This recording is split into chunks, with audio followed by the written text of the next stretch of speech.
Episode 151 Aku bisa melihat segalanya. Yuyan, perutmu agak membesar. Bagaimana perasaanmu akhir-akhir ini? Tanya Long Bing.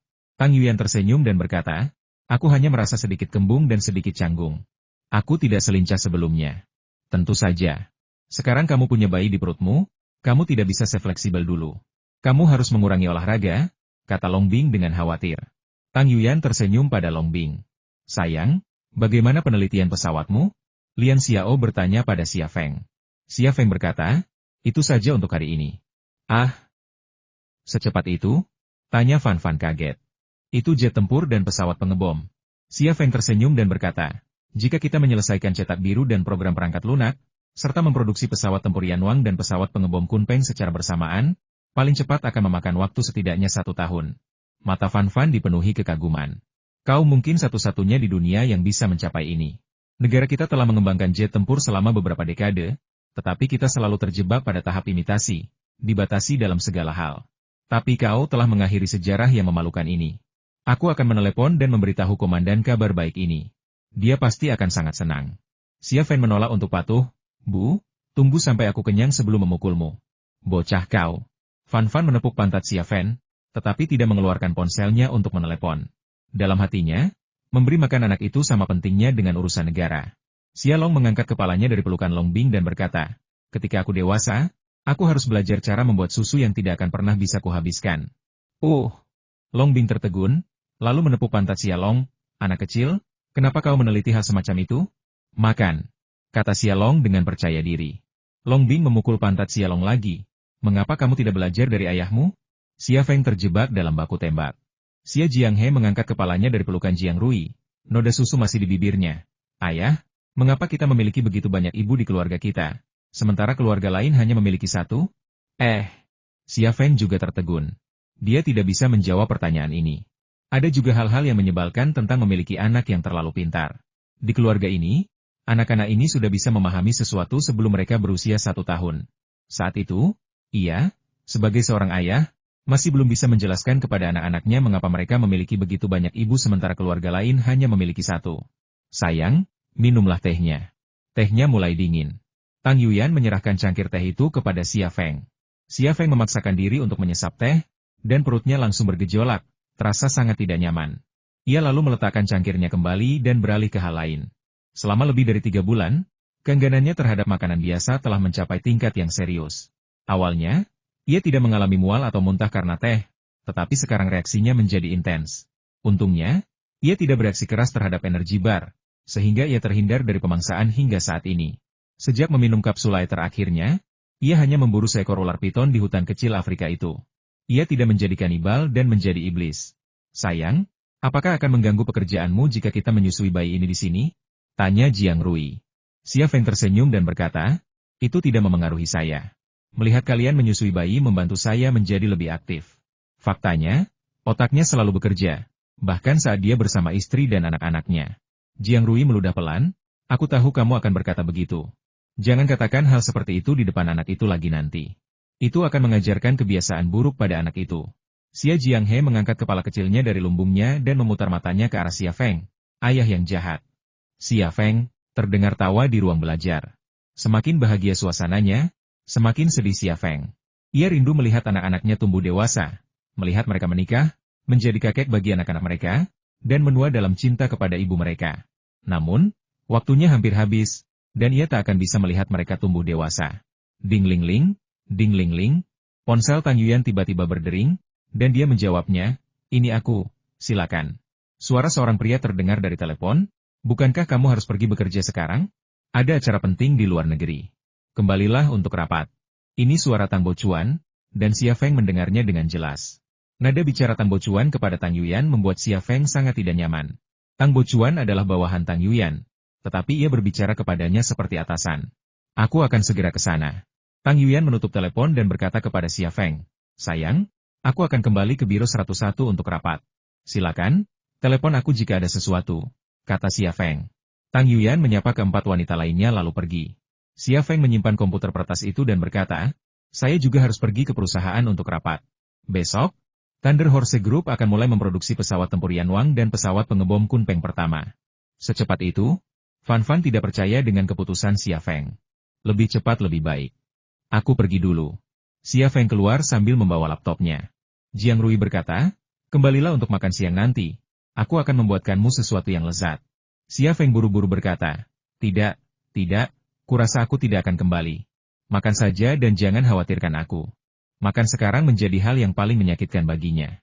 Setelah pertemuan yang hanya dihadiri oleh anggota inti Thunder Horse Group, Xia Feng, ditemani oleh Anina dan Sylvia, pergi ke bengkel pesawat tempur di pabrik baru. Dua bengkel pesawat tempur, satu milik Yan Wang dan satu lagi milik Kun Peng, dibangun dengan dana, tenaga kerja, dan peralatan negara, praktis menyediakan semua yang mereka butuhkan. Hanya dengan campur tangan negara, bengkel semacam itu dapat dibangun hanya dalam beberapa bulan. Kedua bengkel ini juga merupakan yang terbesar di dalam grup Thunder Horse, dan tak diragukan lagi akan menjadi jantung dan tulang punggung Angkatan Udara Tiongkok. Memasuki bengkel Yan Wang, bengkel seluas puluhan hektar ini terasa luas dan terang. Ratusan pekerja sedang memeriksa jalur perakitan, menciptakan suasana yang ramai. Lukas, apakah kamu yakin kita ingin memulai rencana produksi besok? Ini adalah ketiga kalinya Sylvia menanyakan hal ini kepada Xia Feng. Xia Feng berkata, saya yakin saya tidak punya banyak waktu untuk menunggu lebih lama lagi. Anina melirik Xia Feng dengan rasa ingin tahu. Lukas, apa maksudmu?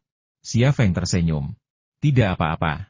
Aku hanya ingin menciptakan Raja Neraka dan Kun Peng kita. Biarkan para pekerja bekerja lembur. Untuk 4 jam tambahan, aku akan melipat gandakan upah mereka. Itu banyak sekali uangnya, Anina mengingatkan. Xia Feng berkata uang bukan masalah. Para pekerja telah bekerja keras dan seharusnya diberi penghargaan. Anina mengangkat bahu. Baiklah, aku akan memberitahu mereka. Para pekerja pasti akan senang. Bekerja 4 jam sehari dan mendapatkan gaji 3 kali lipat adalah sesuatu yang mungkin enggan dilakukan semua orang. Keluarga para pekerja mungkin juga akan senang, karena uang sebanyak itu dapat meningkatkan taraf hidup keluarga mereka. Oke, pekerja bukan masalah. Lini perakitan kami hampir selesai, dan kami juga telah meningkatkan semua peralatan yang diperlukan. Namun, memproduksi jet tempur bukanlah tugas yang mudah. Sebuah jet tempur atau pesawat pengebom membutuhkan puluhan ribu komponen. Kami membutuhkan cetak biru dari Yan Wang dan Kun Peng, standar komponen, program perangkat lunak, dan semua yang lainnya. Apakah Anda siap untuk semua ini? Xia Feng berkata, aku sudah menyiapkan semua ini. Aku akan memberimu semua yang kau butuhkan nanti. Bagus sekali. Setelah kami mendapatkannya, kami akan menghubungi pangkalan Haizu dan Shu dan meminta mereka memproduksi suku cadang untuk kami, kata Sylvia. Jika kedua pangkalan itu tidak bisa memproduksinya, kami bisa membelinya di pasar dan kemudian menyempurnakannya sesuai standar yang kami butuhkan. Xia Feng berkata, tidak, kali ini kami tidak akan membeli komponen dari pasar. Kami akan memproduksi sendiri semua komponennya, menggunakan X Secret Gold. Menggunakan semua X Gold?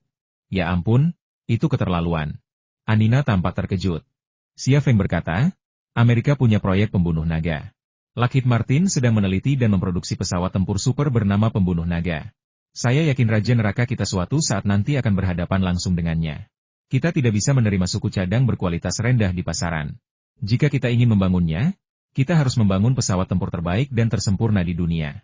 Ya, sepertinya aku akan sibuk untuk sementara waktu. Sylvia tampak tak berdaya, tetapi hatinya penuh kegembiraan dan antisipasi. Jika kita menggunakan semua emas X rahasia untuk membangun jet tempur dan pembom, maka Raja Neraka dan Kun Peng yang lahir di masa depan niscaya akan menjadi Raja Langit.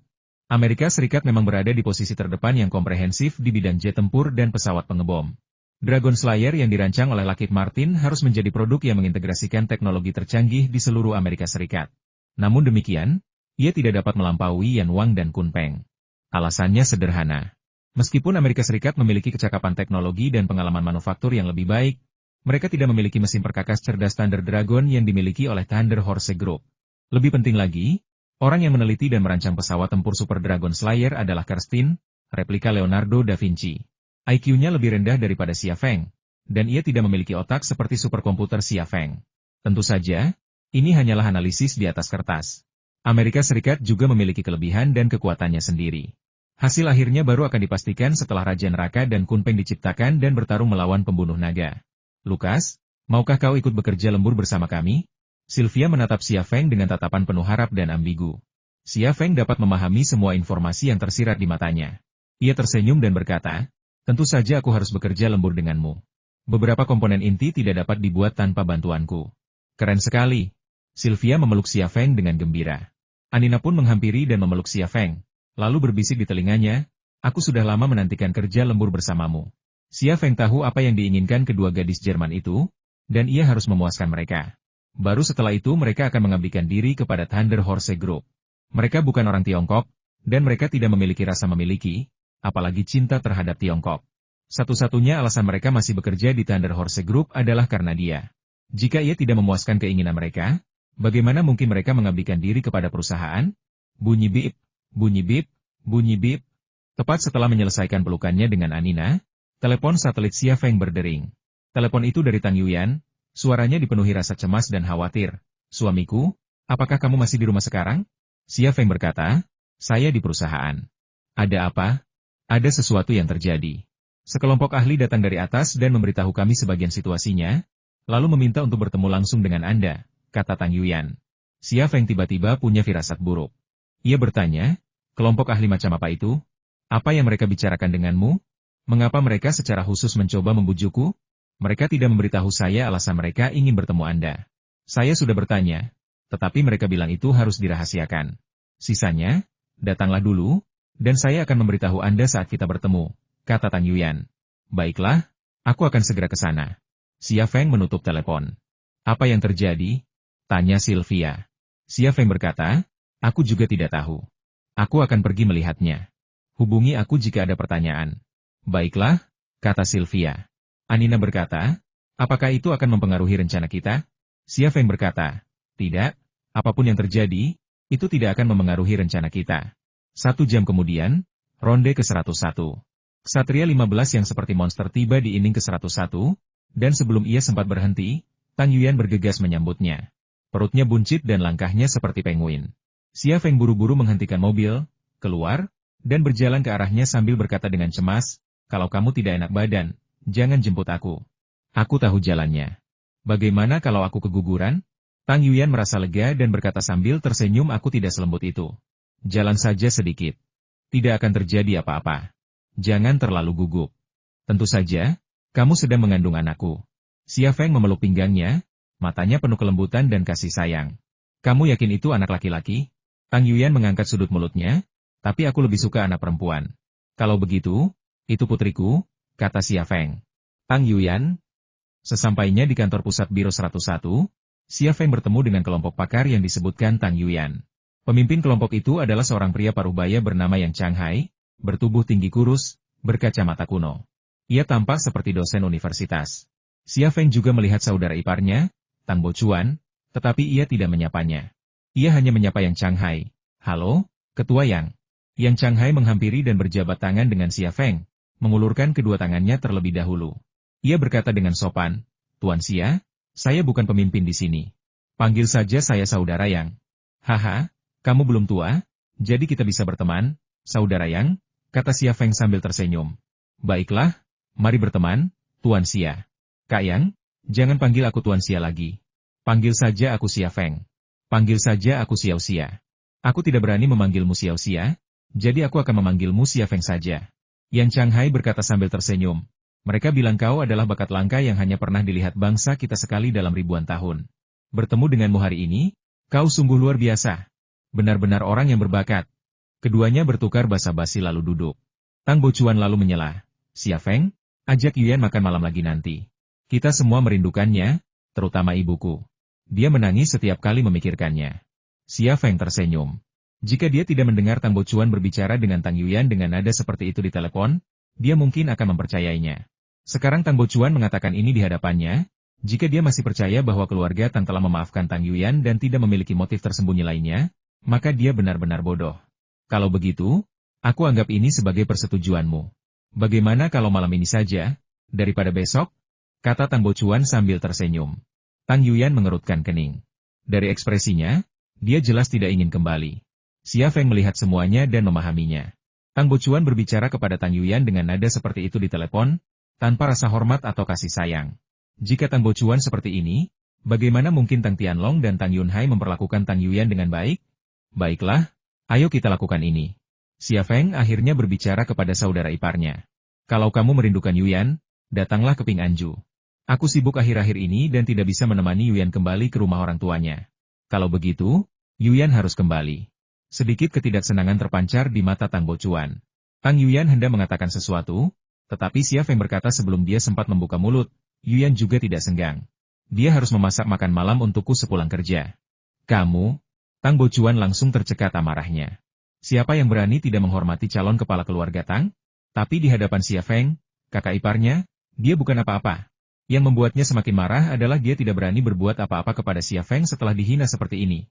Kakak, kata Tang Yuyan, aku tidak ingin kembali. Kalau ibu, ayah, dan kakek benar-benar merindukanku, mereka bisa datang ke Jalan Ping'an untuk menjengukku. HMPH. Tang Bocuan mendengus dingin, kau sudah sangat mandiri sekarang, ya? Kau bahkan tidak peduli dengan orang tua dan kakekmu, kan? Aku sama sekali tidak bermaksud begitu, kata Tang Yuyan. Lalu kenapa kau tidak kembali? Nada bicara Tang Bocuan sangat keras, seperti seorang kakak yang menceramahi adiknya. Aku. Tang Yuyan ingin mengatakan sesuatu, tetapi ia urungkan niatnya. Ia tahu persis mengapa orang tua dan kakeknya memintanya kembali. Ia sedang hamil, dan kemungkinan besar orang tua dan kakeknya ingin Xia Feng membuat surat wasiat dan mengambil saham asli Thunder Horse Group. Sedangkan dirinya, ia bahkan tidak ingin menyebutkannya sekarang. Ia hanya ingin bersama Xia Feng dan memiliki bayi itu. Bicara. Tang Bocuan terus menekan Tang Yuyan. Bang! Xia Feng menggebrak meja. Wajahnya sedingin es. Tang Bocuan, kenapa kau begitu galak? Tang Bocuan tiba-tiba merasa bersalah, tetapi ia berkata dengan keras kepala, aku sedang bicara dengan adikku. Sebagai kakaknya, apakah aku salah memintanya pulang untuk mengunjungi ayah dan kakeknya? Xia Feng berkata dengan dingin, dia wanitaku, dan dia mengandung anakku. Kalau kau membuat anakku takut, apa kau sanggup membayarku? Kurasa bahkan seluruh keluarga Tang pun takkan cukup untuk membayarku. Ada ancaman dalam kalimat ini. Tang Bocuan sangat tidak rela, tetapi dia tidak berani membantah Xia Feng lagi. Siapa yang mampu menyinggung Xia Feng sekarang? Suasana di ruang rapat menjadi canggung. Yang Changhai melirik Tang Bocuan dan berkata, Kepala Seksi Tang, silakan minggir sebentar. Hah? Tang Bocuan tampak sangat terkejut. Dia tidak pernah menyangka hal seperti itu akan terjadi. Yang Changhai berkata, Kepala Seksi Tang, saya minta maaf, tetapi apa yang akan kita bahas selanjutnya membutuhkan tingkat dan wewenang yang cukup untuk mengetahuinya. Kalimat ini sebenarnya sangat sopan. Kalau kamu mengucapkannya dengan tidak sopan, artinya levelmu kurang tinggi dan silakan keluar. Tang Bocuan tertegun sejenak, lalu berdiri dan pergi. Setelah pergi, ia membanting pintu dengan keras. Ini adalah perilaku yang tidak dewasa.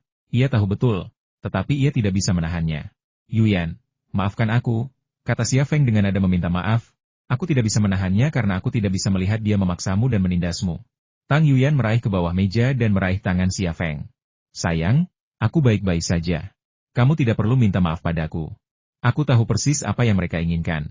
Oke, ayo kita mulai. Xia Feng tersenyum canggung. Kakak Yang, kakak iparku bodoh dan mempermalukan dirinya sendiri. Yang Changhai melanjutkan dengan berkata, tidak apa-apa, tidak apa-apa. Setiap orang punya urusan keluarga. Baiklah, mari kita mulai. Saudara Yang, silakan bicara, kata Xia Feng. Yang Changhai berkata sebelum saya mengatakan apapun, silakan tonton videonya. Seorang anggota kelompok ahli mengeluarkan laptop, meletakkannya di depan Xia Feng dan Tang Yuyan, lalu memutar video yang telah disiapkan sebelumnya. Video ini diambil di hutan tanpa pulang, Nigeria, lokasi pembuangan limbah friendship mining. Xia Feng tidak asing dengan tempat ini dan mengenalinya sekilas. Tambang itu dipenuhi batu bata hitam, batu bata dari piramida bawah tanah. Para pemuat sedang memuat batu bata tersebut ke pesawat angkut Galaxy C5. Pesawat angkut ini merupakan pesawat angkut strategis terbesar yang diproduksi oleh Lockheed Martin. Dengan berat lepas landas maksimum 379 ton dan kapasitas kargo lebih dari 200 ton, pesawat ini merupakan pesawat angkut terberat di dunia. Bukan hanya satu pesawat angkut Galaxy C5, melainkan lebih dari selusin, yang terparkir di tempat pembuangan biji. Di ujung tempat pembuangan biji, sebuah landasan pacu yang baru dibangun tiba-tiba muncul di monitor. Untuk mengangkut batu bata hitam tersebut, Amerika Serikat telah membangun landasan pacu. Di kedua sisi landasan pacu, di halaman kargo, tank-tank dan kendaraan lapis baja Amerika, beserta pasukan khusus bersenjata lengkap, terlihat di mana-mana. Bekas perusahaan tambang persahabatan telah diubah menjadi pangkalan militer. Xia Feng berpikir dalam hati, mungkinkah piramida bawah tanah itu sudah tidak berguna lagi bagi Zhu Xuanyue? Jadi dia menghancurkannya? Apa sebenarnya yang ingin dia lakukan dengan menghancurkan piramida itu? Untuk memurnikan logam langka bagi Christine agar bisa membuat pesawat tempur pembunuh naga? Kalau begitu, untuk apa dia menginginkan pesawat tempur pembunuh naga itu? Suasana tiba-tiba beralih ke hutan tanpa jalan pulang, tempat beberapa mesin konstruksi sedang menggali lubang. Di dekat sebuah lubang besar yang belum rampung, ribuan mayat tergeletak muda, tua, dan anak-anak. Di samping lubang yang belum rampung itu terdapat 2 lubang lain yang sudah digali, penuh dengan mayat yang begitu padat hingga tak terhitung jumlahnya. Ini adalah 3 kuburan massal. Adegan beralih lagi ke sebuah permukiman kumuh di New Delhi, India. Beberapa petugas karantina sedang mendisinfeksi area tersebut dengan pistol semprot, dan mayat-mayat berserakan di tempat kejadian. Seorang anak, yang sedang berjalan, pingsan dan tak pernah bangun lagi. Ibunya menangis di sampingnya, patah hati. Para petugas karantina dengan kaku menyemprotkan disinfektan ke perempuan itu lalu berjalan melewatinya dan anak itu. Di tempat lain di permukiman kumuh itu, sekelompok orang tiba-tiba mengamuk, menyerang sesama warga tanpa peringatan. Kelompok ini terdiri dari pria, wanita, dan bahkan anak-anak. Mereka memukuli orang lain hingga mati dengan batu dan tongkat, beberapa bahkan melakukan tindakan kebinatangan terhadap perempuan. Adegan berganti untuk ketiga kalinya, memperlihatkan sebuah kota kecil di Meksiko. Pasukan dan polisi Meksiko telah menutup kota, mencegah siapapun masuk atau keluar. Di salah satu jalan menuju blokade, beberapa orang mencoba melarikan diri tetapi ditembak tanpa ampun. Jalanan dipenuhi mobil, beberapa dengan mayat terlihat di dalamnya. Seorang gadis, membawa ransel, menangis saat mendekati blokade. Namun, sebelum ia sempat mendekat, ia jatuh ke tanah, tak pernah bangkit lagi. Di belakangnya, sekelompok orang dengan panik menyerang kelompok lain tanpa peringatan. Pemandangannya berdarah dan mengerikan. Video berakhir di sini. Xia Feng merasakan kulit kepalanya kesemutan saat dia menonton. Perasaan Tang Yuyan tidak jauh lebih baik. Ia menggenggam tangan Xia Feng erat-erat, tak mampu menahan rasa takut dan tegang di hatinya. Xia Feng terdiam beberapa saat sebelum berkata, "Saudara Yang, video ini, itu direkam oleh mata-mata kami," kata Yang Changhai. Mata-mata yang berbeda, video yang berbeda. Kami menggabungkan mereka untuk membuat video ini. 5 mata-mata kami mengorbankan nyawa mereka untuk video ini. Mata-mata berbeda dengan agen rahasia. Mata-mata bersembunyi di lingkungan tertentu dan menjalankan misi rahasia, yang biasanya berjangka panjang dan terselubung. Yang Changhai menyebutkan mata-mata, dan fakta bahwa 5 mata-mata dikorbankan menunjukkan bahwa kelompok ahli ini memiliki tujuan yang ditargetkan sejak awal. Tatapan Xia Feng beralih ke Yang Changhai, dan ia ragu-ragu apakah akan mencuri informasi di otak Yang Changhai. Jika itu musuh, atau seseorang yang tidak dikenalnya, ia pasti sudah melakukannya. Namun, Yang Changhai ini jelas salah satu dari mereka, dan mencuri informasi dari otak orang lain begitu saja bukanlah ide yang baik. Setelah ragu sejenak, Xia Feng menyerah untuk sementara waktu. Ia memutuskan untuk mengamati sejenak dan mendengarkan pendapat Yang Changhai sebelum mengambil keputusan. Ia berkata, "Saudara Yang, bisakah Anda memberitahu saya apa yang menjadi fokus kelompok ahli Anda? Kapan kelompok itu dibentuk?" Yang Changhai berkata, "Kelompok ahli kami sudah dibentuk sebelum Anda mendirikan Thunder Horse Group. Namanya Dawn of Us, dan saya direkturnya. Kami mengincar logam paduan kuno, dan tentu saja, kami juga mengincar anggota kelompok ahli yang meninggal secara misterius saat meneliti logam paduan kuno." Xia Feng mengerti. Negara itu tidak pernah menyerah dalam penelitian logam paduan kuno, dan untuk sementara waktu, bahkan menjadikannya sebagai subjek penelitian. Kemudian, ia mengembangkan kendaraan tempur infanteri Scavenger dan tank tempur utama ZTZ-100, yang membawa manfaat jauh lebih besar bagi negara daripada penelitian itu sendiri, sehingga penelitian tentang dirinya dihentikan. Sekarang tampaknya kantor Fajar benar-benar aktif selama ini. Jika tidak, mereka tidak akan mendapatkan intelijen video yang bahkan Virus 101 pun tidak bisa dapatkan. Kini, kantor Dawn telah muncul dan mengambil inisiatif untuk menemukannya, yang menunjukkan bahwa situasi telah berkembang ke titik yang sangat kritis. Kemudian, Xia Feng teringat Zhu Xuanyue. Sebuah pertanyaan muncul di benaknya, apakah ini semua rencana Zhu Xuanyue? Apakah kaumnya sudah ada di dunia ini? Jika begitu, maka kiamat akan segera tiba. Yang Changhai berkata, otak kelompok ahli yang sebelumnya mempelajari logam paduan kuno dengan cepat menyusut dan membusuk setelah kematian mereka, dan hal yang sama terjadi pada mayat-mayat dalam video. Mayat-mayat ini selalu menjadi petunjuk dalam penyelidikan kami. Selama beberapa waktu, mayat-mayat serupa muncul di Amerika Serikat, dan kami juga melakukan penyelidikan khusus. Pihak Amerika percaya bahwa ada seorang pembunuh yang melakukan pembunuhan-pembunuhan itu. CIA memberi pembunuh ini nama Sandi Pembunuh X. Awalnya, kami juga percaya demikian, seorang pembunuh yang mengerikan. Namun, setelah menonton video ini, kami tidak lagi percaya demikian. Kami percaya bahwa ada sebuah organisasi teroris anti manusia, dan mereka mengendalikan virus yang mengerikan. Organisasi ini muncul setelah kemunculan logam paduan kuno. Jadi kami punya alasan untuk percaya bahwa organisasi ini terkait dengan logam paduan kuno. Xia Feng tetap diam, tatapannya sedikit bergerak. Ia ingin tahu apa yang diketahui Yang Changhai, dan juga ingin tahu situasi kepegawaian kantor Liming dan sejauh mana investigasinya. Berdasarkan uraian Yang Shanghai, investigasi dan penilaian kantor Liming sebenarnya cukup dapat diandalkan. Xia Feng, Anda seorang peneliti logam paduan kuno. Saya yakin Anda pasti tahu sesuatu. Kami datang kepada Anda untuk mendapatkan informasi. Seperti yang Anda lihat, situasinya telah mencapai titik kritis. Saat ini, virus ini hanya menyebar di India, Meksiko, dan Nigeria, tetapi tidak ada jaminan tidak akan menyebar ke negara kita. Sampai saat itu tiba, kita harus siap untuk merespons. Dalam waktu yang dibutuhkan Yang Shanghai untuk mengucapkan sepatah kata pun, Xia Feng sudah selesai mencuri informasi dari otaknya. Kantor Liming kecil, terdiri dari para ahli arkeologi, biologi, fisika, investigasi kriminal, dan seorang mata-mata berpengalaman, yaitu Yang Shanghai. Ia adalah kepala tim spionase, melapor langsung kepada kepala. Yang mengejutkan Xia Feng adalah Yang Shanghai tidak menyembunyikan sepatah kata pun darinya. Semua yang dikatakannya benar. Masih ada beberapa informasi tentang Ningjing di otak Yang Shanghai, tetapi dia tidak tahu banyak. Setelah analisis dan penelitian kami menduga bahwa organisasi dan virus itu terkait dengan logam paduan kuno itu. Xia Feng, kau pasti masih ingat seseorang. Yang Shanghai menatap lurus ke arah Xia Feng. Xia Feng tahu orang yang akan dibicarakannya adalah Ningjing, tetapi dia tetap bertanya, siapa? Ningjing? Kata Yang Shanghai, dia satu-satunya yang selamat dari seluruh tim ahli, tetapi dia menghilang secara misterius. Kami menduga organisasi tersebut menggunakan virus untuk membunuh para ahli kami, tetapi Ningjing seharusnya memiliki antibodi yang kebal terhadap virus tersebut. Dia sangat penting bagi kami. Tahukah Anda di mana dia?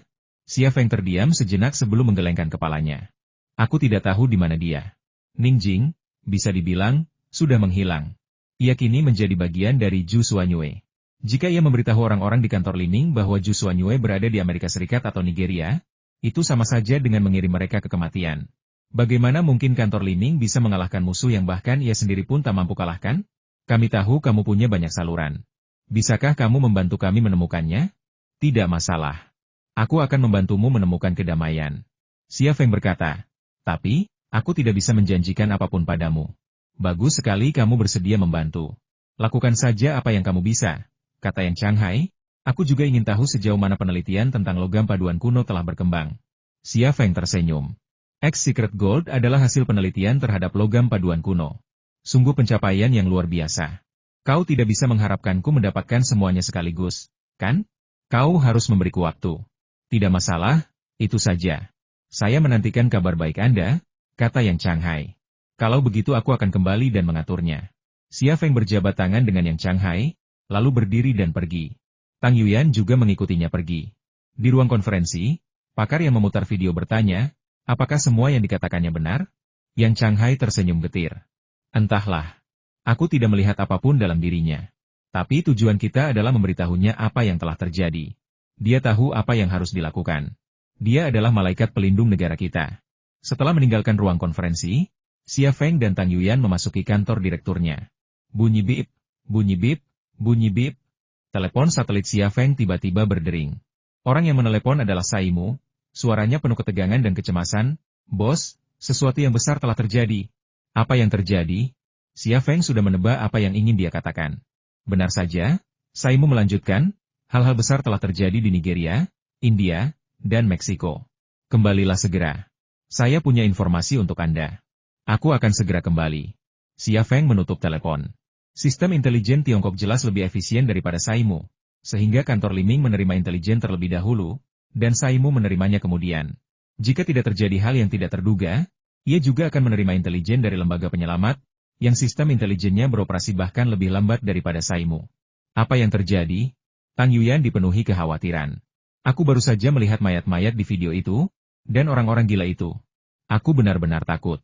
Fakta bahwa Direktur Biro 101 pun ketakutan menunjukkan betapa seriusnya situasi ini. Tentu saja, alasan terbesar ketakutan Tang Yuyan adalah bayi di dalam perutnya. Begitu seorang wanita hamil, keberaniannya akan sangat kecil. Jika Tang Yuyan melawan musuh dengan senjata sekarang, dia pasti tidak akan seberani sebelumnya. Xia Feng memeluknya dan berkata, jangan takut. Aku di sini. Aku akan melindungimu dan anakmu. Tang Yuyan tetap berada di pelukan Xia Feng beberapa saat. Suamiku, ayo pulang. Aku ingin pulang. Baiklah, ayo pulang. Xia Feng tiba-tiba menggendong Tang Yuyan dan meninggalkan kantornya. Memasuki area kantor publik, perhatian semua orang tertuju pada Xia Feng dan Tang Yuyan. Direktur Tang yang agung meringkuk dalam pelukan Xia Feng seperti burung kecil.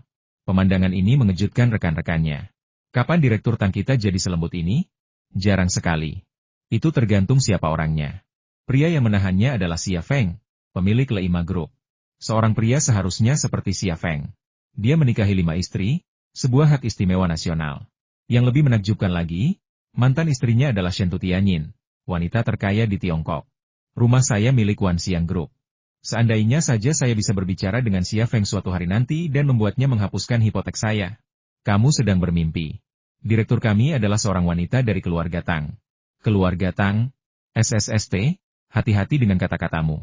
Menghadapi tatapan dan bisikan banyak orang, Xia Feng dan Tang Yuyan tetap menempuh jalan mereka sendiri. Bersikap penuh kasih sayang dan sama sekali tidak memedulikan tatapan orang lain. Tang Bochuan juga melihat pemandangan ini, dan wajahnya memerah. Ia merasa semua orang menertawakan keluarga Tang. Tatapan mereka mengejek, dan komentar mereka juga semacam ejekan. Di mata mereka, keluarga Tang yang telah berusia ratusan tahun telah menjadi tak berharga dan hanya bahan tertawaan. Ada jejak kebencian di hati Tang Bochuan, itu seperti benih, perlahan tumbuh dan berakar. Tang Yuyan bahkan tidak pergi bekerja dan mengikuti Xia Feng kembali ke Ping Anju. Xia Feng pergi ke gereja Holy Thunder dan bertemu dengan anggota tim zodiak dan keempat ksatria wanitanya di ruang rahasia gereja. Baik anggota tim zodiak maupun keempat ksatria wanita itu tampak sangat hikmat. Saimu berkata langsung ke intinya, bos, ada sesuatu yang terjadi, dan ini masalah besar. Xia Feng bertanya, ini tentang India, Nigeria, dan Meksiko, kan? Saimu sedikit terkejut. Kau tahu segalanya? Xia Feng berkata, saya baru saja datang dari Biro 101. Intelijen mereka datang lebih cepat.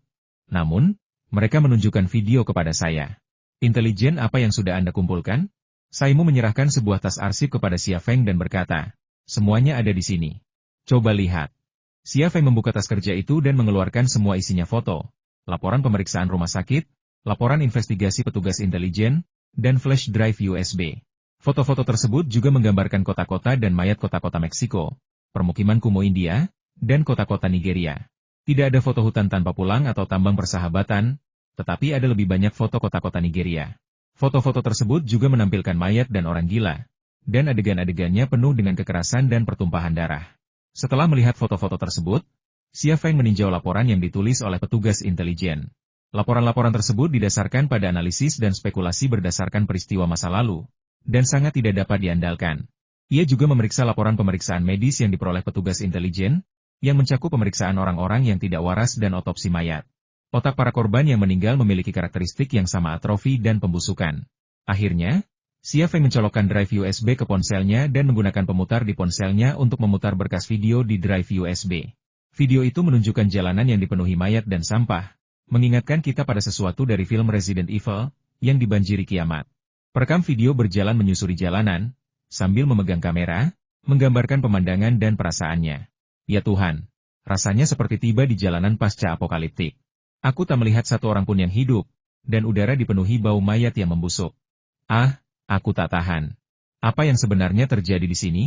Tuhan pasti tahu. Tunggu, apa yang kau punya? Coba kulihat. Orang yang merekam video mulai berlari, dan video menjadi kacau. Setelah beberapa detik, kamera tiba-tiba menangkap seekor hiena. Hiena adalah binatang yang sangat ganas di dunia hewan Afrika, dan kekuatan bertarungnya tidak kalah dari singa dan harimau. Hiena dalam video itu berukuran besar dan dewasa. Ia berjongkok di pinggir jalan, melahap otak mayat. Saat orang yang merekam video mendekat, ia tiba-tiba mengangkat kepalanya. Namun, sebelum sempat menerkam mangsa barunya, orang yang merekam video itu jatuh ke tanah dan tak pernah bangkit lagi. Ia merasa seperti terkena stroke atau serangan jantung mendadak. Sebuah kematian mendadak. Hiena itu berlari ke arah pria yang merekam video, menggigit kepalanya, dan mengeluarkan otaknya. Otaknya memang sudah menyusut dan membusuk, tetapi hiena itu tampaknya paling menyukai makanan seperti ini dan melahapnya dalam sekali suap. Adegan ini direkam oleh kamera yang jatuh ke tanah. Kamera tersebut juga menangkap mata hiena, sepasang mata merah darah yang mengerikan. Hiena itu memakan otak orang yang merekam video itu lalu pergi. Banyak bulunya yang rontok, memperlihatkan daging merah dan darah, yang tampak sangat menjijikan. Bingkai video membeku dan akhirnya berhenti. Xia Feng ngeri. Ia berpikir, orang yang merekam video itu tidak diserang sama sekali. Jadi mengapa ia tiba-tiba mati? Dan hiena itu baik-baik saja? Ia memakan otak yang busuk dan tampaknya sakit. Tapi mengapa ia memakan makanan yang ia tahu akan membuatnya sakit? Ia tak bisa menjawab pertanyaan-pertanyaan ini. Ketika melihat mayat dalam video di Biro 101, Reaksi pertamanya adalah seseorang seperti Zhu Xuanyue telah tiba di dunia ini. Namun, berdasarkan apa yang baru saja dilihatnya, orang dalam video itu tidak diserang sama sekali. Mereka mati mendadak, dan otak mereka menyusut dan membusuk dengan sangat cepat. Jika Zhu Xuanyue dan kelompoknya menyerangnya, pasti ada jejak yang tertinggal, tetapi ternyata tidak. Jika bukan Zhu Xuanyue dan orang-orang seperti dia yang melakukannya, lalu apa alasannya? Ini mengerikan. Wajah Saimu pucat pasi. Orang-orangku tidak bisa menghubunginya, jadi mereka pergi ke kota dan akhirnya menemukan jasadnya, beserta video ini. Saudaranya meninggal tak lama setelah kembali. Seseorang membedah kepalanya, dan hasilnya otaknya mengerut dan membusuk. Astaga, virus macam apa ini? Orang-orang di kantor Liming juga mengira itu virus. Biasanya, semua orang akan berpikir begitu. Namun, Xia Feng punya firasat bahwa itu sama sekali bukan virus. Jika memang ada, kemungkinan besar itu hanya ada pada hiena, bukan penyebab utama insiden ini. Bos, menurutmu apa itu? Suara Qian Jun. Xia Feng terdiam beberapa saat sebelum berkata, saya khawatir masalah ini ada hubungannya dengan wanita itu. Zhu Xuanyue? Ekspresi Qian Jun tiba-tiba berubah. Xia Feng berkata, ya, itu dia. Aku sudah memberitahumu beberapa hal tentangnya, dan kau seharusnya tahu betapa berbahayanya dia. Singkatnya, jangan terlibat dalam apapun yang berhubungan dengannya. Apa kita tidak perlu menyelidikinya? Tanya Giovanna. Kita punya saudara-saudari di India, Nigeria, dan Meksiko. Kita bisa mendapatkan lebih banyak informasi. Xia Feng berkata, tidak perlu. Beritahu saudara-saudari di organisasi penyelamat untuk melindungi diri mereka sendiri dan tidak pergi ke area tempat kecelakaan terjadi. Selain itu, jika kalian melihat hewan liar yang sakit, segera tembak mereka dan jangan mendekat. Menembak binatang buas? Suara Stella terdengar agak bingung. Kenapa menembak binatang buas yang sakit? Xia Feng berkata, kalian juga baru saja menonton video itu, kan? Semua orang mengangguk. Xia Feng melanjutkan, kau harus ingat hiena itu. Ia memakan otak orang mati. Kau lihat sendiri, bulunya hampir habis, memperlihatkan daging dan darahnya. Biasanya, ia sudah mati, tapi ternyata masih hidup. Ini sama sekali tidak normal. Aku curiga ia terinfeksi virus. Kita tidak boleh membiarkan hewan yang terinfeksi mendekati manusia kita. Saya mengerti. Saya akan segera mengirimkan pemberitahuannya. Giovanna menyingkir untuk menelepon. Bos, aku bisa memberimu bangkai hewan yang terinfeksi virus, dan kau bisa menelitinya. Setelah kau menemukannya, kau pasti akan menghasilkan banyak uang, kata Saimu. Xia Feng menolak mentah-mentah. Kau gila? Membawa hewan yang terinfeksi ke Tiongkok dan menyebarkan virusnya akan menjadi bencana mengingat kepadatan penduduk Tiongkok. Aku tidak akan menghasilkan uang sebanyak itu. Saimu diam saja. Mengembangkan vaksin untuk virus itu pasti akan menghasilkan banyak uang. Ratusan miliar dolar tidak akan jadi masalah, tapi Xia Feng tidak tertarik dengan uang sebanyak itu. Lalu apa yang harus kita lakukan? Tanya Sukino Anko. Xia Feng berkata, kita tidak perlu melakukan apapun. Lakukan saja apa yang perlu dilakukan. Aku akan merakit pesawatku, dan kalian bisa melanjutkan liburan. Para anggota tim zodiak dan keempat ksatria wanita saling memandang dengan tak percaya. Xia Feng selalu punya strategi untuk menghadapi setiap krisis, tetapi kali ini, ia tidak melakukan apapun. Apakah ini gayanya? Xia Feng tidak tinggal diam. Ia hanya tidak ingin tim zodiak dan Giovanna mengambil risiko. Ia punya strategi, tetapi hanya ia yang akan menjalankannya. Alasannya sederhana, masalah ini pasti ada hubungannya dengan Zhu Xuanyue. Menghadapi musuh seperti dia, apa gunanya tim zodiak dan Giovanna? Mereka bahkan tidak setara. Hanya dia yang bisa melakukan ini. Tidak seorang pun dapat menolongnya. Tenggat waktu memang belum tiba, tetapi krisis sudah tiba. Hukum Murphy kembali menjadi kenyataan bagi Xia Feng, dan segalanya berubah menjadi lebih buruk. Di halaman belakang kediaman Ping An, Xia Feng ragu-ragu cukup lama sebelum mengeluarkan telepon satelit pemberian Shikian dan menekan satu-satunya nomor yang tersimpan di kontaknya. Bunyi bip, bunyi bip, bunyi bip. Tidak seorang pun menjawab telepon sampai 60 detik kemudian. Sialan, kau bahkan tidak menjawab teleponku. Xia Feng memutar nomor itu lagi. Kali ini telepon berdering selama 60 detik tetapi tidak ada yang menjawab. Ketiga kalinya, keempat kalinya, Xia Feng menyerah, hatinya dipenuhi amarah dan kebingungan. Dia pasti tahu yang sebenarnya. Dia bahkan memaafkan perbuatan jahat Zhu Xuanyue. Dia tidak mau bertemu denganku karena dia tidak mau mengatakan yang sebenarnya. Tunggu, kalau orang seperti Zhu Xuanyue yang muncul, dia pasti akan bersembunyi karena dia bukan tandingan mereka. Kalau itu alasan dia bersembunyi, seharusnya dia datang menemuiku sebelumnya, menyuruhku untuk berhati-hati dan kemudian memenuhi perjanjian kerjasama antara dia dan aku. Tapi dia bahkan tidak menjawab teleponku. Ada apa? Jika seseorang seperti Zhu Xuanyue datang, si Qian akan berada dalam bahaya besar. Pilihan terbaiknya adalah bekerja sama dengan Xia Feng dan berbagi informasi dengannya, sehingga ia akan menjawab panggilan dan bahkan datang menemuinya. Jika tidak, ia mungkin akan menjawab panggilan Xia Feng, karena sebelumnya ia berjanji untuk menghubunginya dan memberitahu jika ia punya kabar tentang Zhu Xuanyue. Aku benar-benar tidak bisa menemukan jawabannya. Xia Feng kembali ke ruang belajar dan mengeluarkan komputer pertasnya. Dia tidak membutuhkan Saimu dan sistem intelijen lembaga penyelamat untuk mengumpulkan intelijen untuknya. Dia juga tidak membutuhkan Tang Yuyan untuk membagi intelijen dari Biro 101 dengannya, karena dia memiliki salurannya sendiri untuk memperoleh intelijen. Itu Super Xiao Qian. Dalam 3 bulan terakhir, dia tidak hanya menulis semua program perangkat lunak yang dibutuhkan oleh Yan Wang dan Kun Peng, tetapi juga menyelesaikan penulisan Super Xiao Qian. Malam ini, dia akan mengaktifkan Super Xiao Qian. Saat komputer pertas dihidupkan, sebuah wajah wanita yang sangat cantik muncul di layar. Ia menciptakan wajah ini dengan menggabungkan wajah Fan Fan, Liang Xiao, Long Bing, Jiang Rui, Tang Yuyan, dan Shen Tutianyin. Ia telah memilih fitur-fitur tercantik dari keenam wanita ini dan menggabungkannya secara artifisial. Melihat wajah ini mengingatkannya pada keenam wanita dan anak-anak mereka. Wajahnya surut, memperlihatkan tubuh perempuan di layar. Sosoknya sempurna, tinggi dan proporsional, dengan area dada kencang dan montok, pinggul yang bulat dan membulat, serta kaki yang jenjang dan kokoh. Lekuk tubuhnya memikat dan sangat seksi.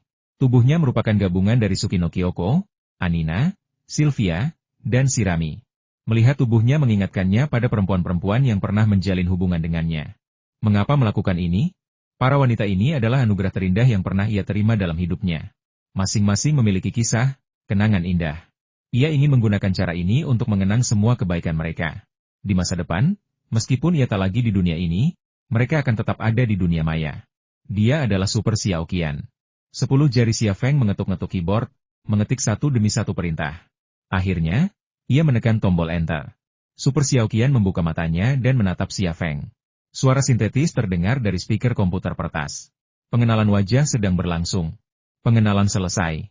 Tuan, apa yang Anda butuhkan? Xia Feng berkata dengan tenang, masuki dunia internet. Jalankan perintahnya. Xiao Qian tiba-tiba berubah menjadi titik-titik cahaya yang tak terhitung jumlahnya, melesat menembus dunia biru yang terdiri dari angka 0 dan 1, memberi orang perasaan seperti pesawat ruang angkasa yang terbang menembus terowongan ruang dan waktu. Beberapa detik kemudian, terowongan virtual yang terbuat dari angka 0 dan 1 biru menghilang, dan Super Xiao Qian muncul kembali di layar dengan senyum manis di bibirnya. Tuan, saya telah memasuki dunia internet. Rasanya aneh sekali, seperti mandi di laut. Xia Feng tersenyum.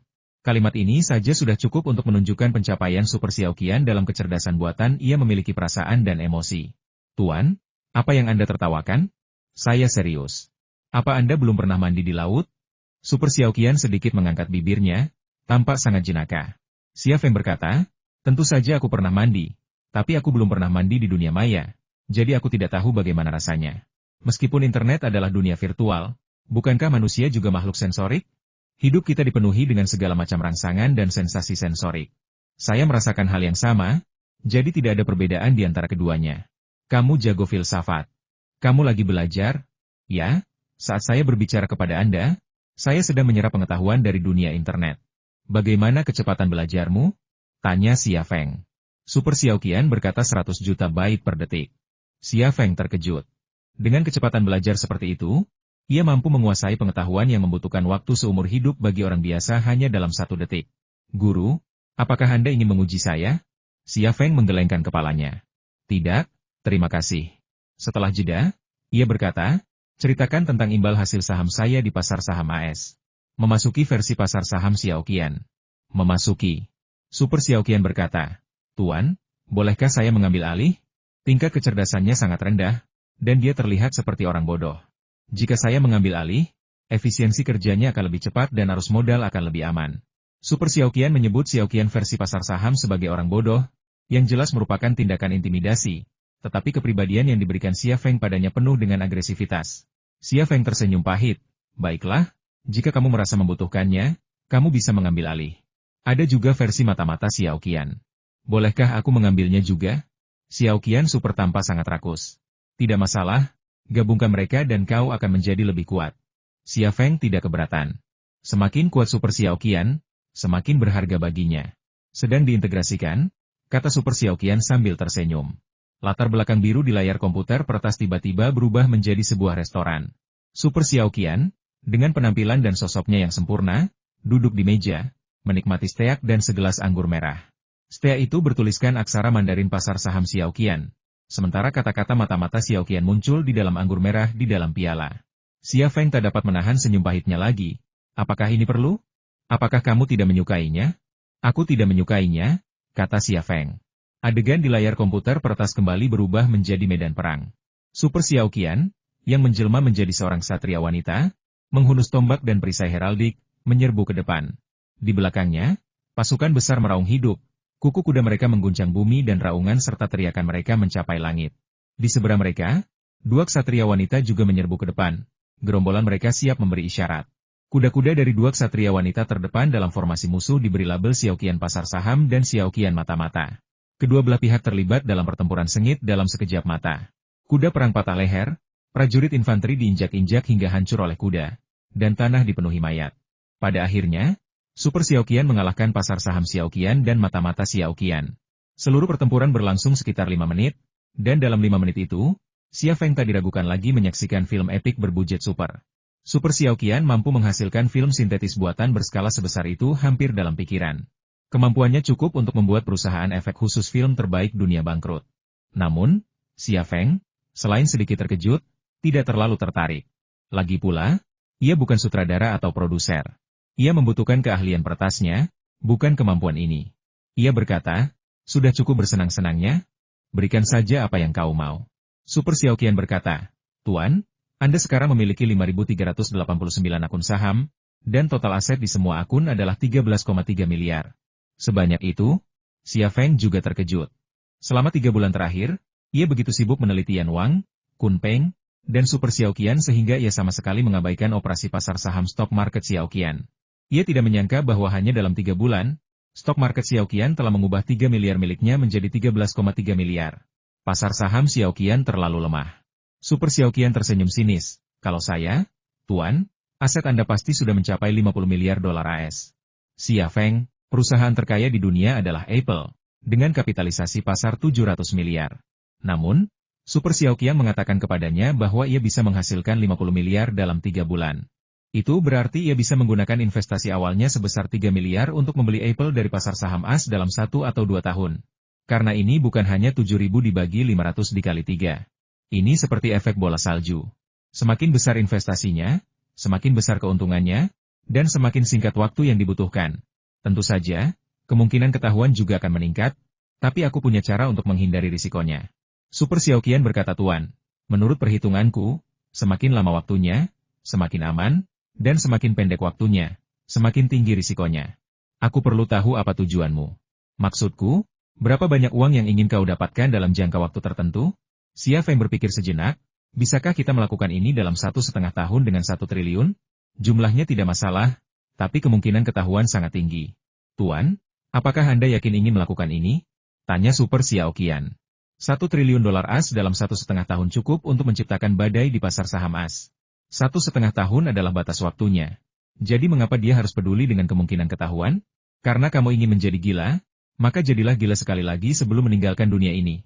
Xia Feng berkata tanpa berpikir, terlepas dari kemungkinan ketahuan, aku ingin kau menggunakan uang yang kau hasilkan dari pasar saham AS untuk membuat bahan peledak dan meledakkannya saat aku membutuhkannya. Saya mengerti bahwa memburu modal Amerika dan menyerang ekonomi Amerika bukanlah masalah besar. Super Xiao Qian tampak sangat percaya diri. Kamu harus berhati-hati. Ada sistem di Amerika Serikat yang sama sepertimu. Namanya sistem Tianshan, dan sistem itu akan menjadi lawanmu, kata Xia Feng. Super Xiao Qian berkata aku akan mengalahkannya. Akulah ratu dunia internet, dan mereka hanyalah orang bodoh. Xia Feng tersenyum. Jangan sentuh dulu. Pertama, kumpulkan informasi untukku tentang wabah virus di Meksiko, India, dan Nigeria. Aku ingin tahu apa yang sebenarnya terjadi di ketiga negara ini dan bagaimana pihak berwenang meresponsnya. Sesuai perintah Anda, Tuanku. Super Xiao Qian memberi Xia Feng hormat klasik seorang wanita. Gambar di layar komputer peretas tiba-tiba berubah, dan sebidang lahan pertanian muncul. Xiao Qian Super dengan handuk putih melilit kepalanya, mengenakan kemeja lengan pendek bermotif bunga, dan celana pendek kain kasar, sedang melambaikan kepalanya untuk menggali kentang. Ini bukan Super Xiao Qian, ratu dunia internet, dia hanya seorang gadis desa dari Shaanxi Utara. Matahari terik dan Super Xiaoqian berkeringat. Setiap kali dia mengayunkan cangkulnya, bokongnya yang kencang dan area dadanya yang sangat montok akan berayun maju mundur. Panas sekali. Super Xiaoqian menyeka keringat di wajahnya. Tuan, kenapa Tuan meremas area dadaku begitu besar? Area dadaku jadi beban kalau aku bekerja. Rahang Xia Feng membentur tanah dengan keras. Sekarang, dia tidak tahu lagi jenis monster apa yang telah dia ciptakan. Setiap kali Super Xiaoqian menggali kentang, deskripsi akan muncul di samping lahan pertanian. Semua deskripsi tersebut merupakan deskripsi dari suatu informasi tertentu. Misalnya, deskripsi dari intelijen Nigeria virus Cerberus telah menyebar, dan belum ada vaksin untuk mencegahnya. Dukungan Amerika sangat minim, dan sumber-sumber terpercaya menunjukkan bahwa Amerika memiliki hubungan rahasia dengan Boko Haram. Hutan tanpa jalan kembali seolah-olah dikuasai oleh kelompok bersenjata Boko Haram. Tetapi kenyataannya, Amerikalah yang mengendalikan wilayah tersebut. Misalnya, sebuah laporan dari Departemen Pencegahan Epidemi India menyatakan bahwa virus Cerberus berasal dari Nigeria. Menurut para ahli yang dikirim ke Nigeria untuk mendukung dan meneliti virus tersebut, virus ini berasal dari hiena Afrika. Setelah terinfeksi, manusia bisa menjadi gila, mirip dengan rabies, tetapi vaksin rabies yang ada saat ini tidak efektif melawannya. Virus Cerberus jauh lebih berbahaya daripada rabies. Saat ini, 3.500 kasus telah ditemukan di Tiongkok, dan jumlah yang belum ditemukan tidak terhitung. Permukiman kumuh dengan sanitasi yang buruk telah menjadi daerah yang paling terdampak. Misalnya, sebuah laporan dari Departemen Kesehatan Meksiko menyatakan sejak wabah virus Cerberus, 2.300 kasus telah ditemukan di negara kami. Meskipun karantina sedang berlangsung, kasus-kasus baru terus bermunculan. Virus ini saat ini hanya menyebar di Meksiko, Irak, dan Nigeria. Di negara tetangga Amerika Serikat, tidak ada kasus infeksi virus Cerberus yang ditemukan. Setelah menggali kentang sebentar, Super Xiaoqian berhenti sejenak. Tumpukan kentang yang sangat besar tergeletak di ladang, dan kemeja bermotif bunganya basah kuyup oleh keringat. Kain putih bermotif bunga birunya telah menjadi transparan, sehingga isinya samar-samar terlihat. Gunung itu tampak megah, menjulang tinggi, dan area merah muda di puncaknya samar-samar terlihat, pemandangan yang menggoda. Super Xiaoqian menyeka keringat di wajahnya dengan handuk putih di kepalanya, lalu melempar cangkul dan berkata, "Selesai. Aku sangat lelah." Xia Feng menatapnya tanpa berkata-kata. "Mengapa kamu berpura-pura seperti ini?" Super Xiaoqian berkata, "Apakah kamu tidak menyukainya?" Xia Feng berkata dengan agak munafik, "Aku tidak menyukainya." Super Xiaoqian mengangkat bahu dan berkata, "Mau bagaimana lagi? Kaulah yang menciptakanku dan memberiku kepribadian ini. Kepribadianku akan memengaruhi perilaku manusiawiku." Xia Feng berpikir dalam hati, haruskah kukatakan padanya bahwa kepribadianku berdasarkan Fan Fan, Liang Xiao, Long Bing, Jiang Rui, Tang Yuyan, dan Shen Tutianyin? Lupakan saja, memberitahunya mungkin akan membuatnya semakin agresif. Seandainya aku tahu lebih awal, aku pasti sudah menjadikannya seorang pria. Pria seharusnya tidak terlalu merepotkan, kan? Ia memikirkan hal itu dalam hati, tetapi raut wajahnya tetap serius saat berkata, "Baiklah, beritahu aku hasilnya." Super Xiaoqian berkata, "Saya telah mengumpulkan informasi relevan dari seluruh dunia dan meretas lembaga serta departemen terkait di Meksiko, India, dan Nigeria. Saya telah mencoba hampir semua cara yang saya bisa, kecuali Amerika Serikat. Kesimpulan saya adalah virus ini saat ini hanya tersebar di Meksiko, Nigeria, dan India, dan belum menyebar ke negara atau wilayah lain. Dari ketiga negara ini, Nigeria memiliki jumlah infeksi dan kematian tertinggi, dengan 5.689 infeksi dan 4.174 kematian. India berada di urutan kedua, dengan 3.569 infeksi dan 2.385 kematian. Meksiko, dengan 2.312 infeksi dan 1.183 kematian, berada di urutan terakhir. Apalagi, ketiga negara tersebut telah menerima dana dari Amerika Serikat. AS telah menyediakan sejumlah dana dan tenaga profesional untuk membantu penelitian vaksin. Namun, Amerika tidak sungguh-sungguh membantu. Semua indikasi menunjukkan bahwa mereka hanya berusaha menunda dan menekan ketiga negara tersebut agar melaporkan sebaliknya. Virus Cerberus merebak seminggu yang lalu, tetapi hingga hari ini belum ada media yang melaporkannya. Inilah sebabnya pemerintah AS menekan pemerintah Meksiko, Nigeria, dan India. Xia Feng berkata, "Mustahil mencapai tingkat blokade total, kan? Ponsel sangat mudah digunakan saat ini, siapapun bisa mengunggah berita di Twitter atau Facebook. Pemerintah AS bisa menekan pemerintah ketiga negara tersebut, tetapi bisakah mereka benar-benar menghentikan individu mengunggah apapun di ponsel mereka?" Super Xiaoqian berkata, "Memang tidak bisa, tapi internet adalah produk Amerika Serikat. Server utama bernomor A juga ada di Virginia, dan 9 server tambahan lainnya juga ada di Amerika Serikat. Hanya 3 server tambahan yang ada di Inggris, Jepang, dan Swedia, Dan ketiga negara ini adalah sekutu Amerika Serikat. Amerika Serikat secara efektif mengendalikan internet sepenuhnya. Sekarang Dewa telah memasuki server utama bernomor A, tentakelnya ada di mana-mana. Selama ada informasi yang relevan, ia akan langsung mengubahnya menjadi gambar yang membuat orang tersipu dan menginfeksi ponsel orang-orang dengan virus. Saat membicarakan foto-foto yang bikin merona itu, Super Xiaoqian justru tersipu, tampak sangat malu. Seandainya dia bukan perawan virtual, melainkan perempuan sejati berdarah daging, dia pasti akan jadi perempuan pengoda yang menawan. Dengan kata-kata Super Xiaoqian, hal yang tidak mungkin menjadi mungkin. Pemerintah AS menekan pemerintah Meksiko, India, dan Nigeria, memaksa ketiga negara ini untuk mengendalikan media cetak dan mengendalikan internet melalui sistem alami, sehingga menekan berita. Berlangsung. Saya telah membaca semua data penelitian tentang virus Cerberus dari ketiga negara, serta spekulasi mereka tentang wabah mendadaknya, kata Super Xiaoqian. Orang India percaya bahwa orang Nigeria menyebarkan virus ke India, tetapi beberapa orang di India menolak klaim ini. Orang Nigeria paling sering bepergian ke Turki dan Eropa, tetapi belum ada kasus infeksi di tempat-tempat tersebut. Mengapa itu terjadi di India? Orang Meksiko juga awalnya membuat klaim serupa, menuding orang Nigeria, tetapi karena alasan yang sama, spekulasi diskriminatif ini akhirnya dikesampingkan. Orang Nigeria, di sisi lain, percaya bahwa kekeringan dan perang menyebabkan wabah virus hellhound, dan bahwa kelompok bersenjata Boko Haram harus disalahkan. Saling tuduh dan curiga merupakan situasi terkini di tiga negara tempat virus hellhound merebak. Di balik ketiga negara ini, terdapat sosok Amerika yang agung. Xia Feng bingung. Virus Cerberus hanya menyebar di India, Nigeria, dan Meksiko.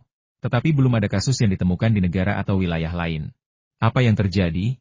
Tuan, saya belum menemukan asal-usul virus hellhound, dan belum ada organisasi yang mengklaim telah mengembangkan vaksin untuk virus ini. Masalah ini penuh dengan faktor misterius, dan saya membutuhkan lebih banyak waktu untuk menyelidikinya. Izinkan saya menyerang jaringan intelijen AS dan lembaga penelitian ilmiah terkait. Mata Super Xiaoqian berbinar-binar penuh semangat. Ia bersemangat untuk menguji lawannya, sistem dewa. Tahukah kamu, lawan seperti apa yang kamu hadapi? Super Xiaoqian berkata, tentu saja aku tahu. Klonnya bisa dilihat di mana-mana di internet. Ia terus-menerus mereplikasi dirinya sendiri, menyebar di internet seperti virus. Aku menemukan klonnya di komputer penduduk kota Bailu. Ia mencoba mencuri informasi dari kelompok kuda petir. Thunder Horse Group tidak memiliki akses internet. Mereka beroperasi sepenuhnya melalui LAN internal. Bahkan Celestial God System pun tidak dapat menembus jaringan tanpa akses internet. Oleh karena itu, mereka menanamkan klon ke dalam komputer penduduk di sekitar kota Bailu, meretas data pengguna, dan bahkan diam-diam memotret mereka untuk mendapatkan informasi. Hal ini tentu saja tidak akan mencuri rahasia inti Thunder Horse Group, tetapi melalui percakapan antara pekerja dan penduduk, mereka tetap dapat memperoleh beberapa informasi yang berguna. Guru, saya punya berita yang lebih buruk untuk Anda. Apa? Sistem Dewa Surgawi telah menanamkan klon ke dalam ponsel beberapa karyawan Thunder Horse Group. Beberapa rahasia Thunder Horse Group telah bocor. Xia Feng langsung terharu. Amarahnya berkobar. AS telah memanfaatkan kemudahan server internet yang berlokasi di AS untuk menanamkan sistem Tianshan. Ini pada dasarnya mengubah seluruh internet menjadi operasi penambangan AS, memungkinkan mereka mengeksploitasi siapapun yang mereka inginkan dan mengambil apapun yang mereka inginkan. Tuan, buatlah keputusan. Super Xiaoqian berkata, kita tidak bisa menunggu lebih lama lagi. Jika kita menunggu lebih lama lagi, kita akan menderita kerugian yang lebih besar. Xia Feng berkata, kalau begitu, lakukan saja. Pertama, bersihkan klon sistem Dewa Surgawi di sekitar grup kuda petir. Yang terpenting, bersihkan klon di ponsel para karyawan. Setelah itu, kalian boleh melawannya sesuka hati. Apapun konsekuensinya. Baik, Baginda. Super Xiaoqian tiba-tiba berdiri tegap dan memberi hormat pada Xia Feng. Gambar di laptop si peretas tiba-tiba berubah. Super Xiaoqian muncul kembali. Kini mengenakan seragam militer, memegang tongkat. Sosoknya, yang semakin menonjol karena seragamnya, berlekuk, dengan area dada besar dan pinggul membulat, menciptakan citra yang menggairahkan dan memikat. Namun, ekspresinya dingin dan tegas, berbeda dari citra feminin manis yang sebelumnya ia tunjukkan, mengubahnya menjadi seorang jenderal wanita yang kejam. Di belakangnya berdiri replika-replikanya. Baris demi baris, tak berujung sejauh mata memandang, tak terhitung jumlahnya. Mereka memiliki bentuk dan fitur yang sama dengannya, tetapi satu-satunya perbedaan adalah mereka memegang senapan serbu Swiftwind. Senapan serbu Swiftwind yang seragam membentuk lautan hitam, menciptakan kontras yang tajam antara baja dan daging, besi dan kelembutan, dengan dada mereka yang menggairahkan dan bokong mereka yang kencang. Super Xiaoqian menghentakkan kakinya dan berbalik, melambaikan tongkatnya sambil berteriak, Sailor Moon, demi raja kita, demi kejayaan kita, maju terus. Pasukan hitam yang tak terhitung jumlahnya, terdiri dari gadis-gadis cantik, mulai bergerak maju dengan dentuman keras, sepatu bot mereka berdebum saat menginjak tanah. Suaranya mengguncang tanah dan juga mengguncang saraf orang-orang. Xia Feng tersenyum kecut. Kenapa dia harus membuat keributan sebesar ini? Bukankah lebih baik menghilang begitu saja? Super Xiao Qian dan pasukan gadis-gadis supernya menghilang, dan layar komputer si pertas pun menjadi hitam. Namun, tepat ketika Xia Feng mengira semuanya sudah berakhir dan hendak menutup monitor, sebuah kalimat dalam aksara Mandarin tiba-tiba muncul di layar guru. Hari ini adalah ulang tahun pertama Xiao Qian. Bisakah Anda menyanyikan lagu ulang tahun untuk saya? Xia Feng, Super Xiao Qian oke. Kukira kamu sudah menyanyikannya. Selamat malam. Selamat ulang tahun, kata Xia Feng. Gambar wajah penonton yang tersenyum muncul di layar. Super Xiao Qian dengan mudah membasmi klon-klon sistem surgawi yang menyusup dari perimeter grup kuda petir, termasuk ponsel beberapa karyawan. Setelah membersihkan grup kuda petir dan sekitarnya, Super Xiao Qian memperluas operasinya, menyerang klon-klon sistem surgawi di seluruh Tiongkok. Internet Tiongkok adalah wilayah terlarangnya. Bagaimana mungkin ia bisa menoleransi intrusi sistem surgawi? Namun, bahkan saat bertarung di dunia internet, Super Xiao Qian tidak melupakan tugas yang diberikan Xia Feng kepadanya, yaitu menghasilkan uang di pasar saham as dan terus menyelidiki insiden virus Hellhound. Perang antara Super Xiao Qian dan sistem Dewa Surgawi telah dimulai di dunia internet, dan perang ini tidak akan berlangsung singkat. Namun, bagi para kreator kedua belah pihak, hasil dari perang yang baru saja dimulai ini tampaknya telah ditentukan. Setengah bulan kemudian, New Delhi, India. Seorang biksu bertelanjang kaki berjalan di sepanjang jalan di samping sungai Gangga. Ia tampak sangat muda, botak, berkulit putih, dan jubahnya compang-camping. Dari segi kulit, ia tergolong Brahmana dengan peringkat tertinggi dalam sistem kasta India, sebuah kelas istimewa. Sungai Gangga keruh dan bergejolak, dengan sampah dan buih yang berputar-putar di air, mengapung dan tenggelam seperti makhluk hidup di India. Seorang biksu muda berjalan perlahan, memutar-mutar tasbih Buddhanya sambil berjalan, melantunkan sesuatu dengan tatapan yang sangat saleh. Bagi yang belum tahu, mungkin mengira biksu muda ini sedang melantunkan kitab suci. Namun sebenarnya biksu muda ini sedang berbicara dengan makhluk istimewa. Keberadaan khusus ini adalah Super Xiao Qian. Biksu muda ini adalah Xia Feng, yang diselundupkan dari Tiongkok. Xia Feng datang ke India untuk menyelidiki virus Hellhound, dan ada pertanyaan lain yang perlu diklarifikasinya. Kali ini, ia tidak membawa tim zodiak atau keempat ksatria wanita itu. Bahkan, anggota tim zodiak dan keempat ksatria wanita itu bahkan tidak tahu kemana ia pergi. Tentu saja, ini juga termasuk kelima wanita di kediaman Ping An. Operasinya benar-benar rahasia, dan tidak ada yang tahu. Kecuali Super Xiao Qian, dan ia bukan manusia. Hanya ada satu alasan mengapa tim zodiak dan keempat ksatria wanita tidak ikut serta, karena lawannya adalah Zhu Xuanyue. Mereka tidak bisa berbuat apa-apa bahkan jika mereka datang, dan jika pertempuran pecah, pengorbanan mereka sia-sia. Namun, Super Xiao Qian berbeda. Ia tak hanya bisa menjadi asisten Xia Feng, ia juga tak khawatir dibunuh oleh Zhu Xuanyue. Tersembunyi di balik internet, Zhu Xuanyue tak dapat menemukannya, bahkan jika ia ingin. Ia ada dimanapun ada jangkauan internet. Dan saat ini ia berkomunikasi dengan Xia Feng melalui jam tangan multifungsi di pergelangan tangannya. Tuan, daerah kumuh di depan telah diblokir oleh militer India. Ada 1022 tentara yang memblokir area ini, serta 5 tank Arjun dan 15 kendaraan lapis baja. Xia Feng berkata, berikan aku peta yang detail. Aku butuh pemahaman yang komprehensif tentang daerah ini. Sebuah peta yang dicuri entah dari mana kemudian muncul di jam tangan multifungsi tersebut. Saat Xia Feng mengajukan permintaan, ia bahkan telah menandai garis blokade dengan garis merah, serta lokasi distribusi tank dan kendaraan lapis baja Arjun. Suara Super Xiao Qian masih merdu dan jelas. Tuan, area ini telah diblokir sepenuhnya. Peralatan deteksi yang didukung Amerika yang digunakan oleh pasukan yang memblokir area ini akan memicu alarm jika Anda terlalu dekat. 10 meter di depan akan memasuki zona sinyal yang diblokir, dan saya tidak akan bisa menghubungi Anda dari sana. Xia Feng kemudian berhenti dan berpura-pura berjalan ke sungai Gangga untuk mencuci tangannya. Saat itu, sesosok mayat yang menggelembung melayang melewatinya. Rasa mual tiba-tiba menggenang di hatinya, dan ia tak bisa menggerakkan tangannya lagi. Sungai Gangga di India mungkin yang paling kotor di antara semua sungai terkenal di dunia. Tetapi sebagai tempat lahirnya peradaban India, sungai ini dianggap suci di hati semua orang India. Tentu saja, selain Xia Feng palsu, ada juga Super Xiao Qian yang super palsu. Saya sangat takut. Suara Super Xiao Qian terdengar dari jam tangan pintarnya. Jantung saya rasanya mau copot. Guru, bisakah Anda menghibur saya? Xia Feng tak kuasa menahan tawa. Senyum masam, di mana hatimu? Bagaimana aku bisa menghiburmu? Aku benci kamu, aku tidak akan peduli padamu. Super Xiao Qian tidak senang. Baiklah, Ayo kita mulai bekerja. Kamu pantau situasi di luar, dan aku akan pergi ke daerah kumuh untuk memeriksanya. Jika perlu, kamu bertanggung jawab untuk menghancurkan peralatan pelindung sinyal pihak lain dan hubungi aku tepat waktu, kata Xia Feng, lalu bangkit dan meninggalkan Sungai Gangga, kembali ke jalan menuju daerah kumuh. Super Xiaoqian berkata, Tuan, ini benar-benar diblokir, Anda tidak bisa masuk sama sekali. Xia Feng berkata, India adalah negara yang unik, dan para biksu memiliki kekuatan yang luar biasa. Saya biksu dari kasta tertinggi. Saya memasuki India dengan dalih berdoa dan mendoakan arwah orang mati. Bahkan militer pun tidak akan menghentikan saya. Super Xiaoqian berkata, sepertinya aku perlu belajar lebih banyak tentang sejarah dan agama. Super Xiaoqian memiliki kemampuan belajar yang cepat, tetapi beberapa hal tidak dapat dipahami hanya dengan menyerap banyak pengetahuan.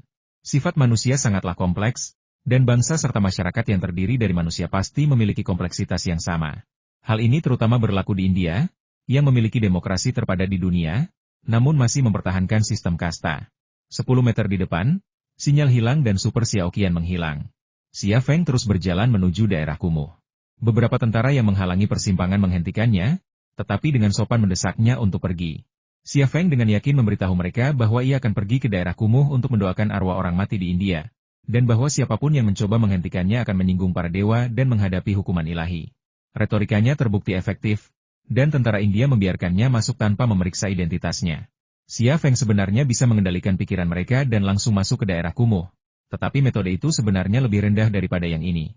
Beberapa tentara India berbisik-bisik di belakangnya. Sungguh luar biasa. Tuan ini baru saja memasuki zona virus seperti dia sendiri yang turun ke neraka. Dia pastilah seorang biksu yang sangat berbakat. Aduh.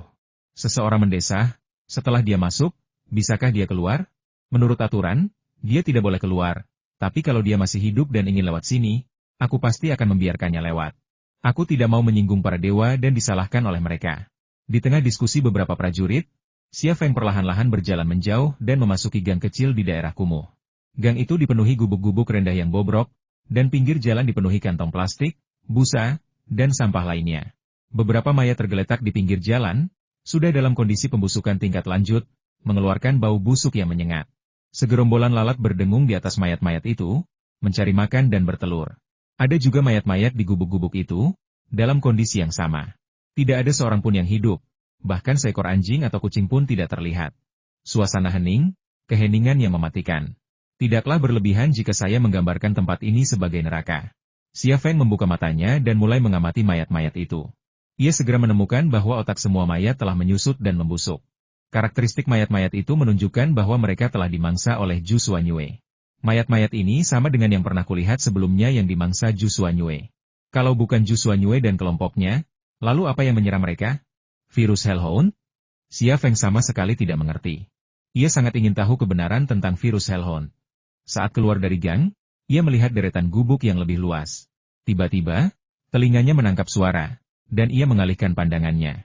Di dalam sebuah gubuk rendah, ia melihat beberapa pria dan seorang gadis. Orang-orang itu melakukan hal-hal yang lebih buruk daripada binatang terhadap gadis itu. Xia Feng tiba-tiba terkejut dan bergegas dengan kecepatan tercepat. Tolong, jangan, jangan. Gadis itu menangis kesakitan. Ayah, suruh mereka berhenti. Paman, paman, kau menyakitiku, kau akan masuk neraka. Meskipun gadis itu menangis, memohon, bahkan mengumpat, para pria India itu sama sekali tidak peduli. Beberapa dari mereka memegang tangan gadis itu, dan beberapa lainnya memegang kakinya, membantu seorang pria berkulit gelap dan kotor untuk kekerasan seksualnya. Pria India yang galak itu menyerbu dengan ganas 2 kali, lalu berhenti. Seorang pria India tua di sampingnya tak sabar untuk menariknya menjauh, lalu menerkamnya. Ayah! Ayah tidak bisa, Saat itu, dunia gadis itu runtuh total. Setelah melolong, ia meraung seperti orang gila. Ayahnya menutup mulutnya dan terus melakukan hal-hal yang lebih buruk daripada binatang. Hahaha, ayah gadis itu tertawa terbahak-bahak, aku akan mati di sini juga, jadi biarkan aku mati dengan cepat.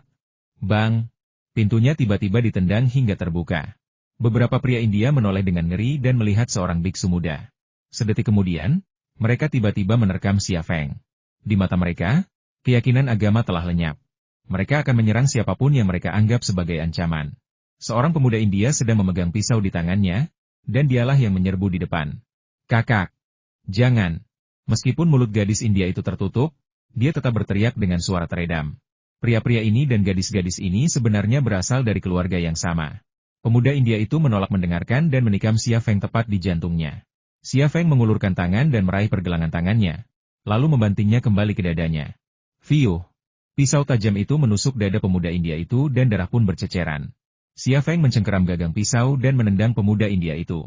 Tubuh pemuda India itu terlempar keluar, menghantam dinding gudang. Sebuah lubang besar berbentuk manusia tiba-tiba muncul di dinding. Tepat pada saat itu, pisau tajam Xia Feng menusuk jantung seorang pemuda India lainnya. Fiuh! Fiuh! Xia Feng membunuh orang-orang India satu persatu dengan pedangnya. Mereka bukan tandingan biksu yang tiba-tiba masuk. Mereka bagaikan ikan di atas talenan, tak berdaya melawan orang lain. Dalam hitungan detik, para pria India yang bengis itu hanya tinggal bersama ayah gadis itu. Bahkan setelah itu, pria itu tetap menolak turun dari putrinya, melanjutkan perilakunya yang seperti binatang. Matanya berbinar-binar karena kegembiraan, sedikit merah, yang tidak normal. Jantung Xia Feng berdebar kencang.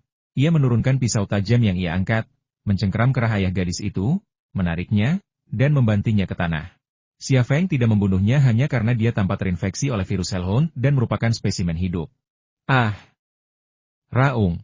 Ayah gadis itu menggeram pelan seperti binatang buas, lalu tiba-tiba mencengkeram kaki Xia Feng dengan kedua tangannya dan membuka mulutnya untuk menggigit betis Xia Feng. Xia Feng mengangkat kakinya dan menendang wajah ayah gadis itu. Kepala ayah gadis itu membentur tanah dengan keras, tetapi ia tidak pingsan sama sekali. Sebaliknya, ia bergegas menghampiri dan menggigit betisnya. Xia Feng mengangkat kakinya lagi, tetapi kali ini ia tidak menendang wajah ayah gadis itu. Sebaliknya, ia menginjak lehernya dan menjepitnya dengan kuat ke tanah. Raungan! Raungan! Ayah gadis itu menggeram pelan seperti binatang buas. Mata Xia Feng sedikit berkedut, dan ia langsung mengaktifkan mode perspektif dan pemindaian. Pandangannya langsung memasuki otak ayah gadis itu, dan pemandangan ini mengejutkannya. Otak yang normal berwarna putih, tetapi otak ayah gadis itu berwarna jingga merah, seperti jeruk yang belum matang. Lepaskan ayahku. Gadis itu memanjat, menutupi tubuhnya yang memalukan dengan pakaiannya yang robek. Ia menatap Xia Feng dengan mata memohon, tetapi tidak berani mendekat. Xia Feng juga berkata dalam bahasa Hindi, dia bukan lagi ayahmu. Bagaimana mungkin seorang ayah melakukan itu padamu? Gadis itu menggigit bibirnya dan berhenti bicara sambil menatap ayahnya yang sedang diinjak-injak Xia Feng. Biksu muda ini telah menyelamatkannya. Dan mengingat apa yang baru saja terjadi, ia lebih memilih untuk mempercayai biksu ini daripada ayahnya. Xia Feng melepaskan medan energi misterius, yang langsung menembus otak ayah gadis itu dan menguasai pikirannya. Semua pikiran, gelombang otak, dan perubahan patologis ayah gadis itu muncul di otak Xia Feng dan ditafsirkan satu persatu. Ayah gadis itu hanya punya satu pikiran memakannya. Terlepas dari pikiran ini, ayah gadis itu tidak mempunyai pikiran atau kesadaran lain. Otak ayah gadis itu mengalami peradangan dan demam, yang menurut Xia Feng bagaikan sebotol selai yang dimasukkan ke dalam oven, yang sewaktu-waktu bisa meledak. Apakah ini virus Hellhound? Pikir Xia Feng dalam hati, orang yang terinfeksi virus ini bahkan tidak akan mengampuni putri mereka sendiri. Mereka jelas tidak punya rasa kemanusiaan lagi, bahkan lebih buruk daripada hewan. Otak mereka hanya punya satu pikiran, makan. Mereka tidak punya rasa takut, dan akan menerkam target yang jauh lebih kuat dari mereka. Ini, Xia Feng tiba-tiba teringat zombie di The Walking Dead dan Resident Evil yang pernah dilihatnya.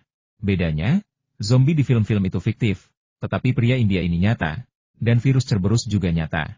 Kini tampaknya siapapun yang menamai virus ini telah memikirkannya. Cerberus adalah anjing penjaga neraka, pemakan mayat. Otak ayah gadis itu hanya berisi satu pikiran makan, yang hampir sama dengan Cerberus. Xia Feng mengaktifkan penglihatan mikroskopisnya dan mulai mengamati sel-sel otak ayah gadis itu. Ia terkejut menemukan bahwa sel-sel tersebut beroperasi dengan kecepatan setidaknya 10 kali lipat kecepatan orang normal, menghabiskan energi dalam jumlah besar sekaligus mempercepat metabolisme mereka. Sel-sel otak terus-menerus mati, dan sel-sel baru terus-menerus lahir. Rasanya tubuhnya sedang melepaskan potensinya, bahkan mungkin bermutasi. Menurut hukum kekekalan energi, jika Anda mengonsumsi energi, Anda akan mendapatkan hasil konversi energi. Jadi, otak ayah gadis itu mengonsumsi energi yang tersimpan di dalam tubuhnya. Lalu apa yang akan ia dapatkan? Ah! Ayah gadis itu tiba-tiba berteriak liar, dan tangannya tiba-tiba mencengkeram betis Xia Feng. Saat itu, Xia Feng merasa betisnya seperti dijepitan besi, dan rasa sakit yang membakar menjalar ke otot-ototnya. Hal ini mengejutkannya, karena tiba-tiba, ayah gadis itu tampak berubah menjadi Super Saiyan, dengan kekuatan yang mengerikan dan refleks yang jauh lebih lincah. Ayah gadis itu menarik kuat-kuat dengan kedua tangannya, mencoba mendorong Xia Feng agar terlepas. Ia berhasil, tetapi bukan karena ia tiba-tiba menjadi lebih kuat dan menyelesaikan masalah dengan kekuatannya. melainkan karena Xia Feng telah melompat menjauh saat ia melakukannya. Seperti apa rupa orang yang terinfeksi virus neraka ketika mereka benar-benar gila? Inilah pertanyaan yang ingin diketahui Xia Feng. Ayah gadis itu bangkit dari tanah, tetapi alih-alih berdiri tegak seperti orang normal, ia menopang dirinya sendiri di tanah dengan tangannya, seperti seekor anjing yang berdiri di tanah. Ayah gadis itu menopang dirinya di tanah dengan kaki dan tangannya, dan tubuhnya tiba-tiba melompat dari tanah dan menerkam ke arah Xia Feng. Kekuatan, kecepatan, dan kelincahan ayah gadis itu meningkat pesat setelah mutasi. Ia bukan lagi seorang pria tua kurus India, melainkan lebih seperti hiena yang ganas. Dalam sekejap, ayah gadis itu menerkamnya. Ia membuka mulutnya, tidak seperti biasanya, tetapi dengan rasa robek yang menganga. Sudut-sudut mulutnya terkoyak oleh kekuatan dahsyat, memperlihatkan otot-otot masseter yang berdarah. Tulang rahang bawah dan atasnya teregang secara tidak wajar, cukup lebar untuk menggigit setengah bola. Di dalam mulutnya, setiap sel dan jaringan telah bermutasi, tertutup gumpalan darah, begitu padat hingga terasa mual dan mengerikan. Xia Feng menghindar. Ayah gadis itu meleset, tetapi tidak menyerah. Setelah mendarat, ia berbalik dan menerkamnya lagi. Xia Feng mengangkat pisaunya dan menghindar, lalu menikam ayah gadis itu tepat di jantung. Darah menyembur keluar, seperti kantong darah yang pecah di bawah kaki. Jelas sekali jantungnya berdetak setidaknya beberapa kali, atau bahkan 10 kali, lebih cepat dari sebelumnya. Kalau tidak, semburan darah seperti itu mustahil terjadi. Ayah gadis itu terjatuh ke tanah dan tidak bangun lagi. Tatapan Xia Feng menembus punggung ayah gadis itu dan melihat jantungnya. Jantungnya telah berhenti berdetak, hanya sedikit bergetar, yang tidak cukup untuk memungkinkan transfusi darah. Penemuan ini memberi Xia Feng sedikit rasa lega. Jika itu adalah zombie dari film, ayah gadis itu pasti tidak akan mati kecuali kepalanya ditusuk dengan pisau. Realitas adalah realita, bukan film. Xia Feng berpikir dalam hati. Pertama, dia kehilangan kemanusiaannya dan menyiksa putrinya sendiri. Lalu, dia mengamuk dan menyerang target yang lebih kuat darinya. Inilah saat yang tepat baginya untuk benar-benar gila, dengan beberapa mutasi mirip anjing di tubuhnya. Ini pasti karakteristik virus Hellhound. Karakteristik ini dijelaskan dalam laporan medis yang diperoleh Super Xiaoqian, tetapi melihatnya langsung jauh lebih realistis dan komprehensif. Setelah memahami karakteristik virus Hellhound, Xia Feng merasakan gelombang ketakutan. Jika virus ini menyebar ke Tiongkok, mengingat kepadatan penduduknya, dampaknya akan sangat dahsyat. Ayah, Gadis itu tak mau repot-repot menutupi bagian tubuhnya yang memalukan dan langsung merebahkan diri di samping ayahnya. Merasa sedih dan putus asa. Dia gadis yang baik. Ayahnya telah melakukan hal yang begitu keji padanya, tetapi dia jelas tidak menyalahkannya. Perasaannya saat itu tulus, dan air mata yang menggenang di matanya adalah buktinya. Xia Feng meletakkan tangannya di bahu gadis itu. Dia sudah mati. Jangan bersedih lagi. Ikut aku dan pergi dari sini. Gadis itu seolah tak mendengar suara Xia Feng. Ia berbaring di tubuh ayahnya dan menangis. Sebagian darah dari tubuh ayahnya mengalir ke perut bagian bawah, lalu mengalir ke perut bagian bawah. Xia Feng tiba-tiba menyadari sesuatu dan menariknya pergi. Gadis itu menatap Xia Feng dengan tatapan kosong. Apakah kau akan melakukan hal itu padaku juga? Hal ini membuat Xia Feng merasa tertekan. Jangan salah paham, aku tidak akan menyakitimu.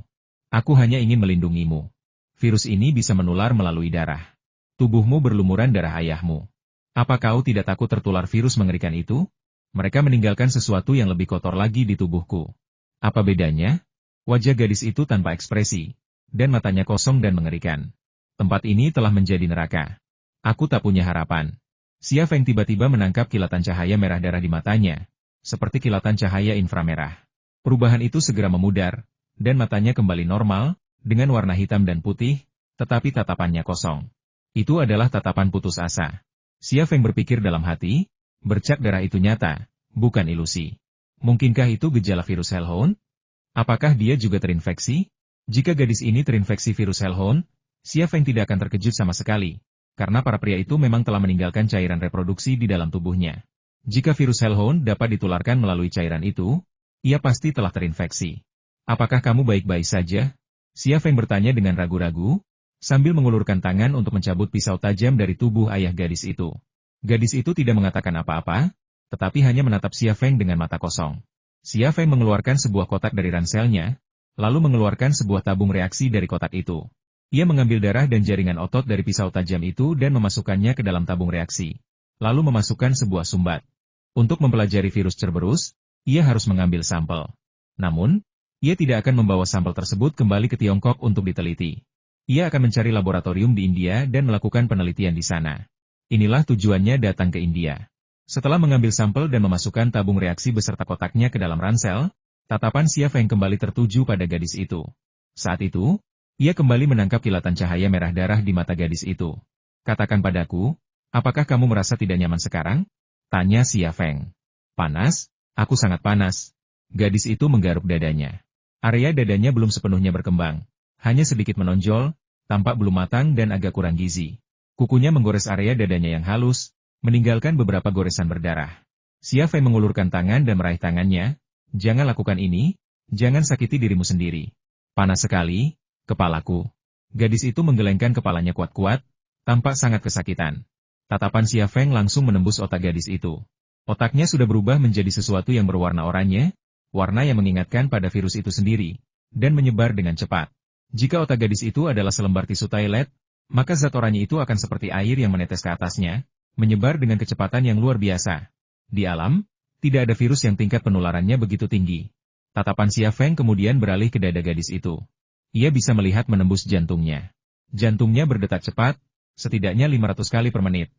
Ah! Gadis itu tiba-tiba menjadi gila dan membuka mulutnya untuk menggigit pergelangan tangan Xia Feng. Xia Feng mendesah dalam hatinya, mengangkat pisaunya, dan menusukkannya ke kepala gadis itu. Gadis itu jatuh ke tanah, darah dan jaringan otaknya berceceran setelah Xia Feng mencabut pisaunya. Jaringan otaknya bukan lagi jaringan otak biasa, melainkan pasta berwarna oranye yang tampak seperti selai semangka. Xia Feng melirik gadis itu dan meninggalkan gudang. Ia tak ingin berlama-lama di tempat ini. Matahari bersinar terik, tetapi Xia Feng tak merasakan kehangatan sedikit pun. Udara dipenuhi bau mayat dan darah. Tempat ini benar-benar neraka. Berjalan sendirian di permukiman kumuh, kita melihat mayat-mayat membusuk di mana-mana, baik manusia maupun hewan. Udara dipenuhi bau busuk yang memuakkan. Lalat dan tikus mungkin satu-satunya makhluk hidup di daerah itu yang memakan mayat. Tempat mengerikan ini telah menjadi surga bagi mereka. Guk guk guk. Seekor anjing ganas berdarah yang bulunya rontok tiba-tiba keluar dari gudang dan menerkam Xia Feng. Paf! Pistol Xia Feng yang berperedam bergetar sedikit, dan sebuah peluru bersarang di tengkorak anjing ganas itu. Kepala anjing itu meledak, menyemburkan darah dan jaringan otak berwarna oranye seperti semangka yang meleleh. Ini sudah menjadi jantung daerah kumuh. Sepanjang perjalanan, Xia Feng telah membunuh puluhan orang yang terinfeksi virus Hellhound, serta hewan-hewan seperti anjing dan kucing. Bahkan ada seekor angsa yang terinfeksi virus Hellhound, yang dengan liar menerkam Xia Feng. Meskipun perkelahian itu mudah diselesaikan dan makhluk itu pun mati terinjak-injak, pemandangan itu meninggalkan kesan yang mengerikan dan mengerikan bagi Xia Feng. Serangan dari anjing, kucing, dan bahkan angsa membuat Xia Feng menyadari satu hal, virus Hellhound tidak hanya efektif terhadap mamalia, tetapi juga terhadap burung. Jika virus yang mencakup hampir semua spesies menyebar secara global, akankah ada masa depan bagi umat manusia? Seorang pemuda tiba-tiba muncul di hadapan Xia Feng dari balik tembok. Selamatkan aku! Selamatkan aku! Teriak pemuda itu ketakutan dan berlari ke arah Xia Feng. Telinga Xia Feng sedikit berkedut saat mendengar derap langkah kaki. Suara sandal lari. Tatapannya melewati pemuda itu dan mendarat di sudut jalan. Pada saat itu, sekelompok orang India bergegas keluar dari sudut jalan. Beberapa berlari tegak, sementara yang lain menggunakan tangan dan kaki mereka untuk berlari cepat di tanah. Membantu! Membantu! Orang yang berlari tegak itu berteriak minta tolong dengan ekspresi panik di wajahnya. Berharap dia punya kaki di sekujur tubuhnya sehingga dia bisa melarikan diri dari tempat neraka ini dalam sedetik. Seorang lelaki tua terpeleset sandal dan jatuh ke tanah. Sekelompok orang yang terinfeksi virus Hellhound menerkamnya seperti anjing gila dan menggigitnya. Ah, teriak lelaki tua yang digigit itu. Ia ingin mendorong orang yang menggigitnya, tetapi tenaganya yang sedikit tak cukup untuk menyelamatkannya. Lebih banyak orang yang terinfeksi virus Hellhound muncul dan dengan cepat mengejar ke sini. Lari! Teriak pemuda yang pertama kali berlari ke arah Xia Feng. Xia Feng tidak bergerak, juga tidak berusaha menyelamatkan lelaki tua India itu, karena ia tahu betul bahwa sekalipun ia melakukannya, itu akan sia-sia. Orang-orang yang terinfeksi virus Hellhound telah menggigit lelaki tua India itu, dan tubuhnya kini terinfeksi virus Hellhound. Dengan kecepatan penyebaran dan perkembangbiakan virus Hellhound, ia akan berubah menjadi Hellhound dalam waktu kurang dari waktu yang dibutuhkan untuk menghisap sebatang rokok. Lebih banyak orang berlari melewatinya. Tidak seorang pun peduli pada Xia Feng, meskipun dia seorang biksu. Dalam menghadapi ancaman kematian, iman terkadang sangat rapuh. Sekelompok besar orang yang terinfeksi Hellhound bergegas ke arah mereka, menggunakan kedua tangan dan kaki mereka. Mereka telah berhenti berlari tegak dan menggunakan kedua tangan dan kaki mereka untuk berlari lebih cepat daripada anjing sungguhan. Jelas bahwa tubuh mereka terbakar energi, memberi mereka kekuatan luar biasa dan meningkatkan kelincahan mereka. Xia Feng akhirnya bergerak, berlari menuju tiang listrik di pinggir jalan. Selangkah lagi, ia tiba-tiba melompat, menghentakkan kaki kanannya ke batang las. Tubuhnya melayang lagi, mendarat di atap gudang. Seluruh atap bergetar, hampir runtuh. Sekawanan anjing neraka humanoid melesat dari kaki tiang listrik, mengejar kelompok yang melarikan diri itu dalam sekejap mata. Jeritan tiba-tiba meletus, memecah kesunyian yang mematikan di tempat itu. Darah, luka-luka yang terkoyak oleh gigi, tulang-tulang dan daging yang dikunyah di mulut mereka yang berdarah semua ini terjadi di depan mata Xia Feng. Haruskah dia pergi dan menyelamatkan orang-orang India yang tidak bersalah itu? Mungkin seharusnya begitu, tetapi ia takkan melakukannya. Ia tak pernah menjadi penyelamat, dan ia tak bisa menyelamatkan semua orang di sini. Tujuannya hanyalah menyelidiki virus Cerberus, memahaminya, dan menemukan sumbernya. Hanya itu. Ia ingin melindungi istri dan anak-anaknya, keluarga dan teman-temannya, serta jutaan rakyat Tiongkok. Seorang anak dicabik hidup-hidup dan dimakan. Organ dalam, anggota badan, dan jaringan otaknya bagaikan roti lapis yang dicelup selai di depan mulut berdarah para anjing neraka humanoid itu. Mereka rapuh dan mudah digigit, dicabik-cabik, dan ditelan. Perut Xia Feng bergejolak saat ia menonton, dan ia hampir memuntahkan energi bar yang baru saja dimakannya. Jika ia makan makanan biasa, dan dalam jumlah banyak, ia mungkin akan sangat mual sampai muntah di mana-mana. Ratapan putus asa itu segera berhenti. Beberapa dimakan hidup-hidup, sementara yang lain yang lukanya tidak terlalu parah, terinfeksi virus Hellhound, menjadi seperti Hellhound itu sendiri. Serangan mereka berhenti, dan mereka juga mulai menggigit orang mati. Yang lebih aneh lagi, saat mereka makan, luka mereka sembuh dengan cepat, berubah menjadi bekas luka berdarah. Ini adalah penemuan baru lainnya. Mereka yang terinfeksi virus Hellhound tidak akan menyerang jenisnya sendiri, dan saat mereka makan, luka mereka akan sembuh dengan cepat. Ini mungkin tampak sulit dipercaya, tetapi setelah diteliti lebih lanjut, ini masuk akal. Seseorang yang terinfeksi virus Hellhound memiliki detak jantung beberapa kali atau bahkan 10 kali lipat dari orang normal, dan aktivitas otaknya beberapa kali atau bahkan 10 kali lipat lebih tinggi. Bahkan metabolisme selulernya pun sama. Dalam keadaan seperti itu, organ dan kemampuan yang dihasilkannya secara alami beberapa kali atau bahkan 10 kali lipat lebih besar daripada orang normal. Tidak mengherankan jika luka sembuh dengan cepat. Beberapa menit kemudian, semua yang seharusnya dimakan telah habis. Puluhan anjing neraka humanoid berkumpul di bawah gubuk tempat Xia Feng berlindung, memelototinya dengan mata merah. Ia tahu betul bahwa ia telah menjadi santapan lezat bagi makhluk-makhluk yang terinfeksi anjing neraka ini, dan mereka kelaparan. Xia Feng mengeluarkan pistol Viper dari pinggangnya, mengeluarkan magasinnya, dan meliriknya. Senyum masam tersungging di bibirnya. Ia masih punya 5 peluru tersisa, dan itu adalah 5 peluru terakhirnya. Ia telah menghabiskan banyak amunisi di sepanjang perjalanan. Inilah sebenarnya alasan ia tidak menyerang sebelumnya ia kehabisan amunisi. Dengan pisau, menghadapi sekelompok besar anjing neraka humanoid yang lebih gila dari anjing gila dan secepat ceetah, itu akan menjadi pilihan yang sangat bodoh. Saat ini, Xia Feng sedikit merindukan Sukino Anko. Jika dia ada di sini, pedang samurai paduannya dengan emas X Secret akan sangat berguna di sini. Semakin banyak anjing neraka humanoid berkumpul di bawah atap gudang. Masing-masing menatap Xia Feng di atap dengan mata merah. Beberapa menggeram pelan, sementara yang lain meneteskan air liur ke arahnya. Xia Feng dengan hati-hati memanjat ke atas gubuk dan pindah ke sisi lain. Di seberang gang terdapat gubuk lain. Kini ia hanya punya satu pilihan melarikan diri melalui atap. Namun, ia harus berhati-hati, karena gubuk-gubuk di permukiman kumuh itu sangat kumuh dan kualitasnya buruk. Jika ia tak sengaja melangkah melewati atap dan jatuh, konsekuensinya akan sangat mengerikan. Sesampainya di sisi lain gudang, Xia Feng melompat dari satu gudang ke pilar di sisi lainnya. Berkat perspektifnya, ia dapat langsung melihat pilar tersebut. Jika tidak, jika ia mendarat di atas lembaran plastik dan papan kayu yang rapuh, ia pasti akan jatuh dari atap sedetik kemudian. Xia Feng bergerak, dan sekelompok besar anjing neraka humanoid mengikutinya, tidak mau menyerah.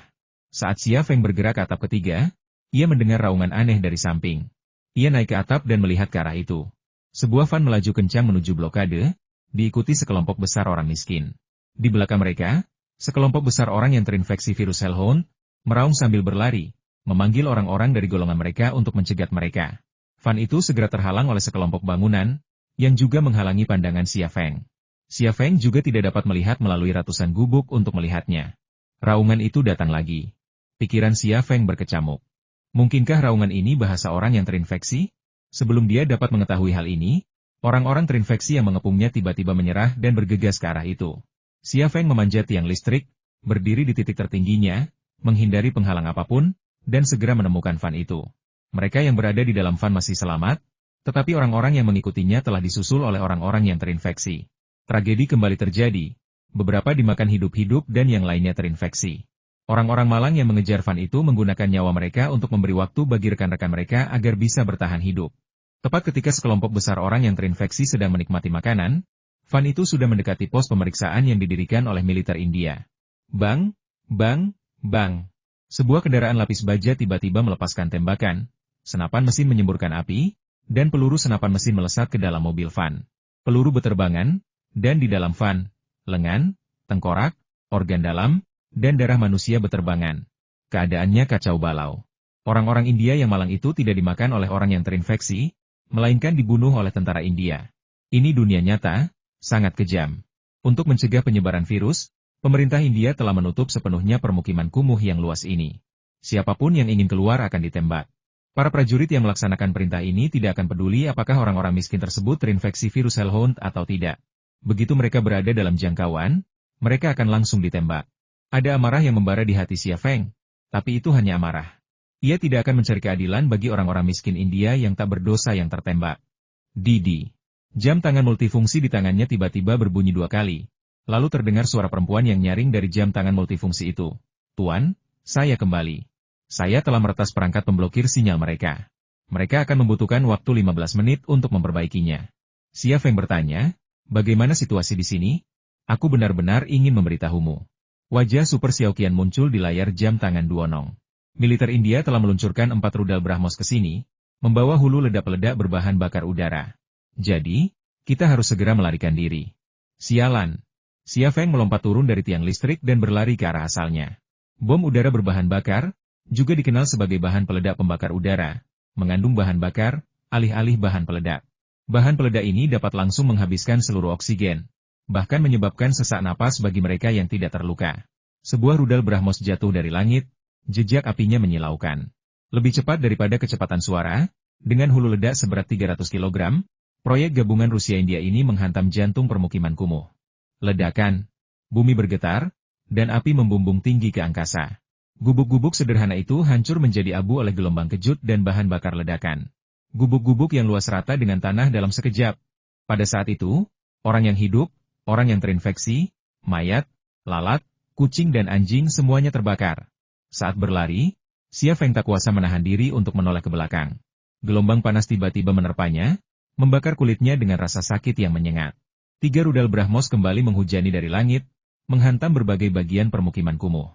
Ledakan yang lebih dahsyat, getaran yang lebih hebat, dan gelombang panas yang lebih mengerikan.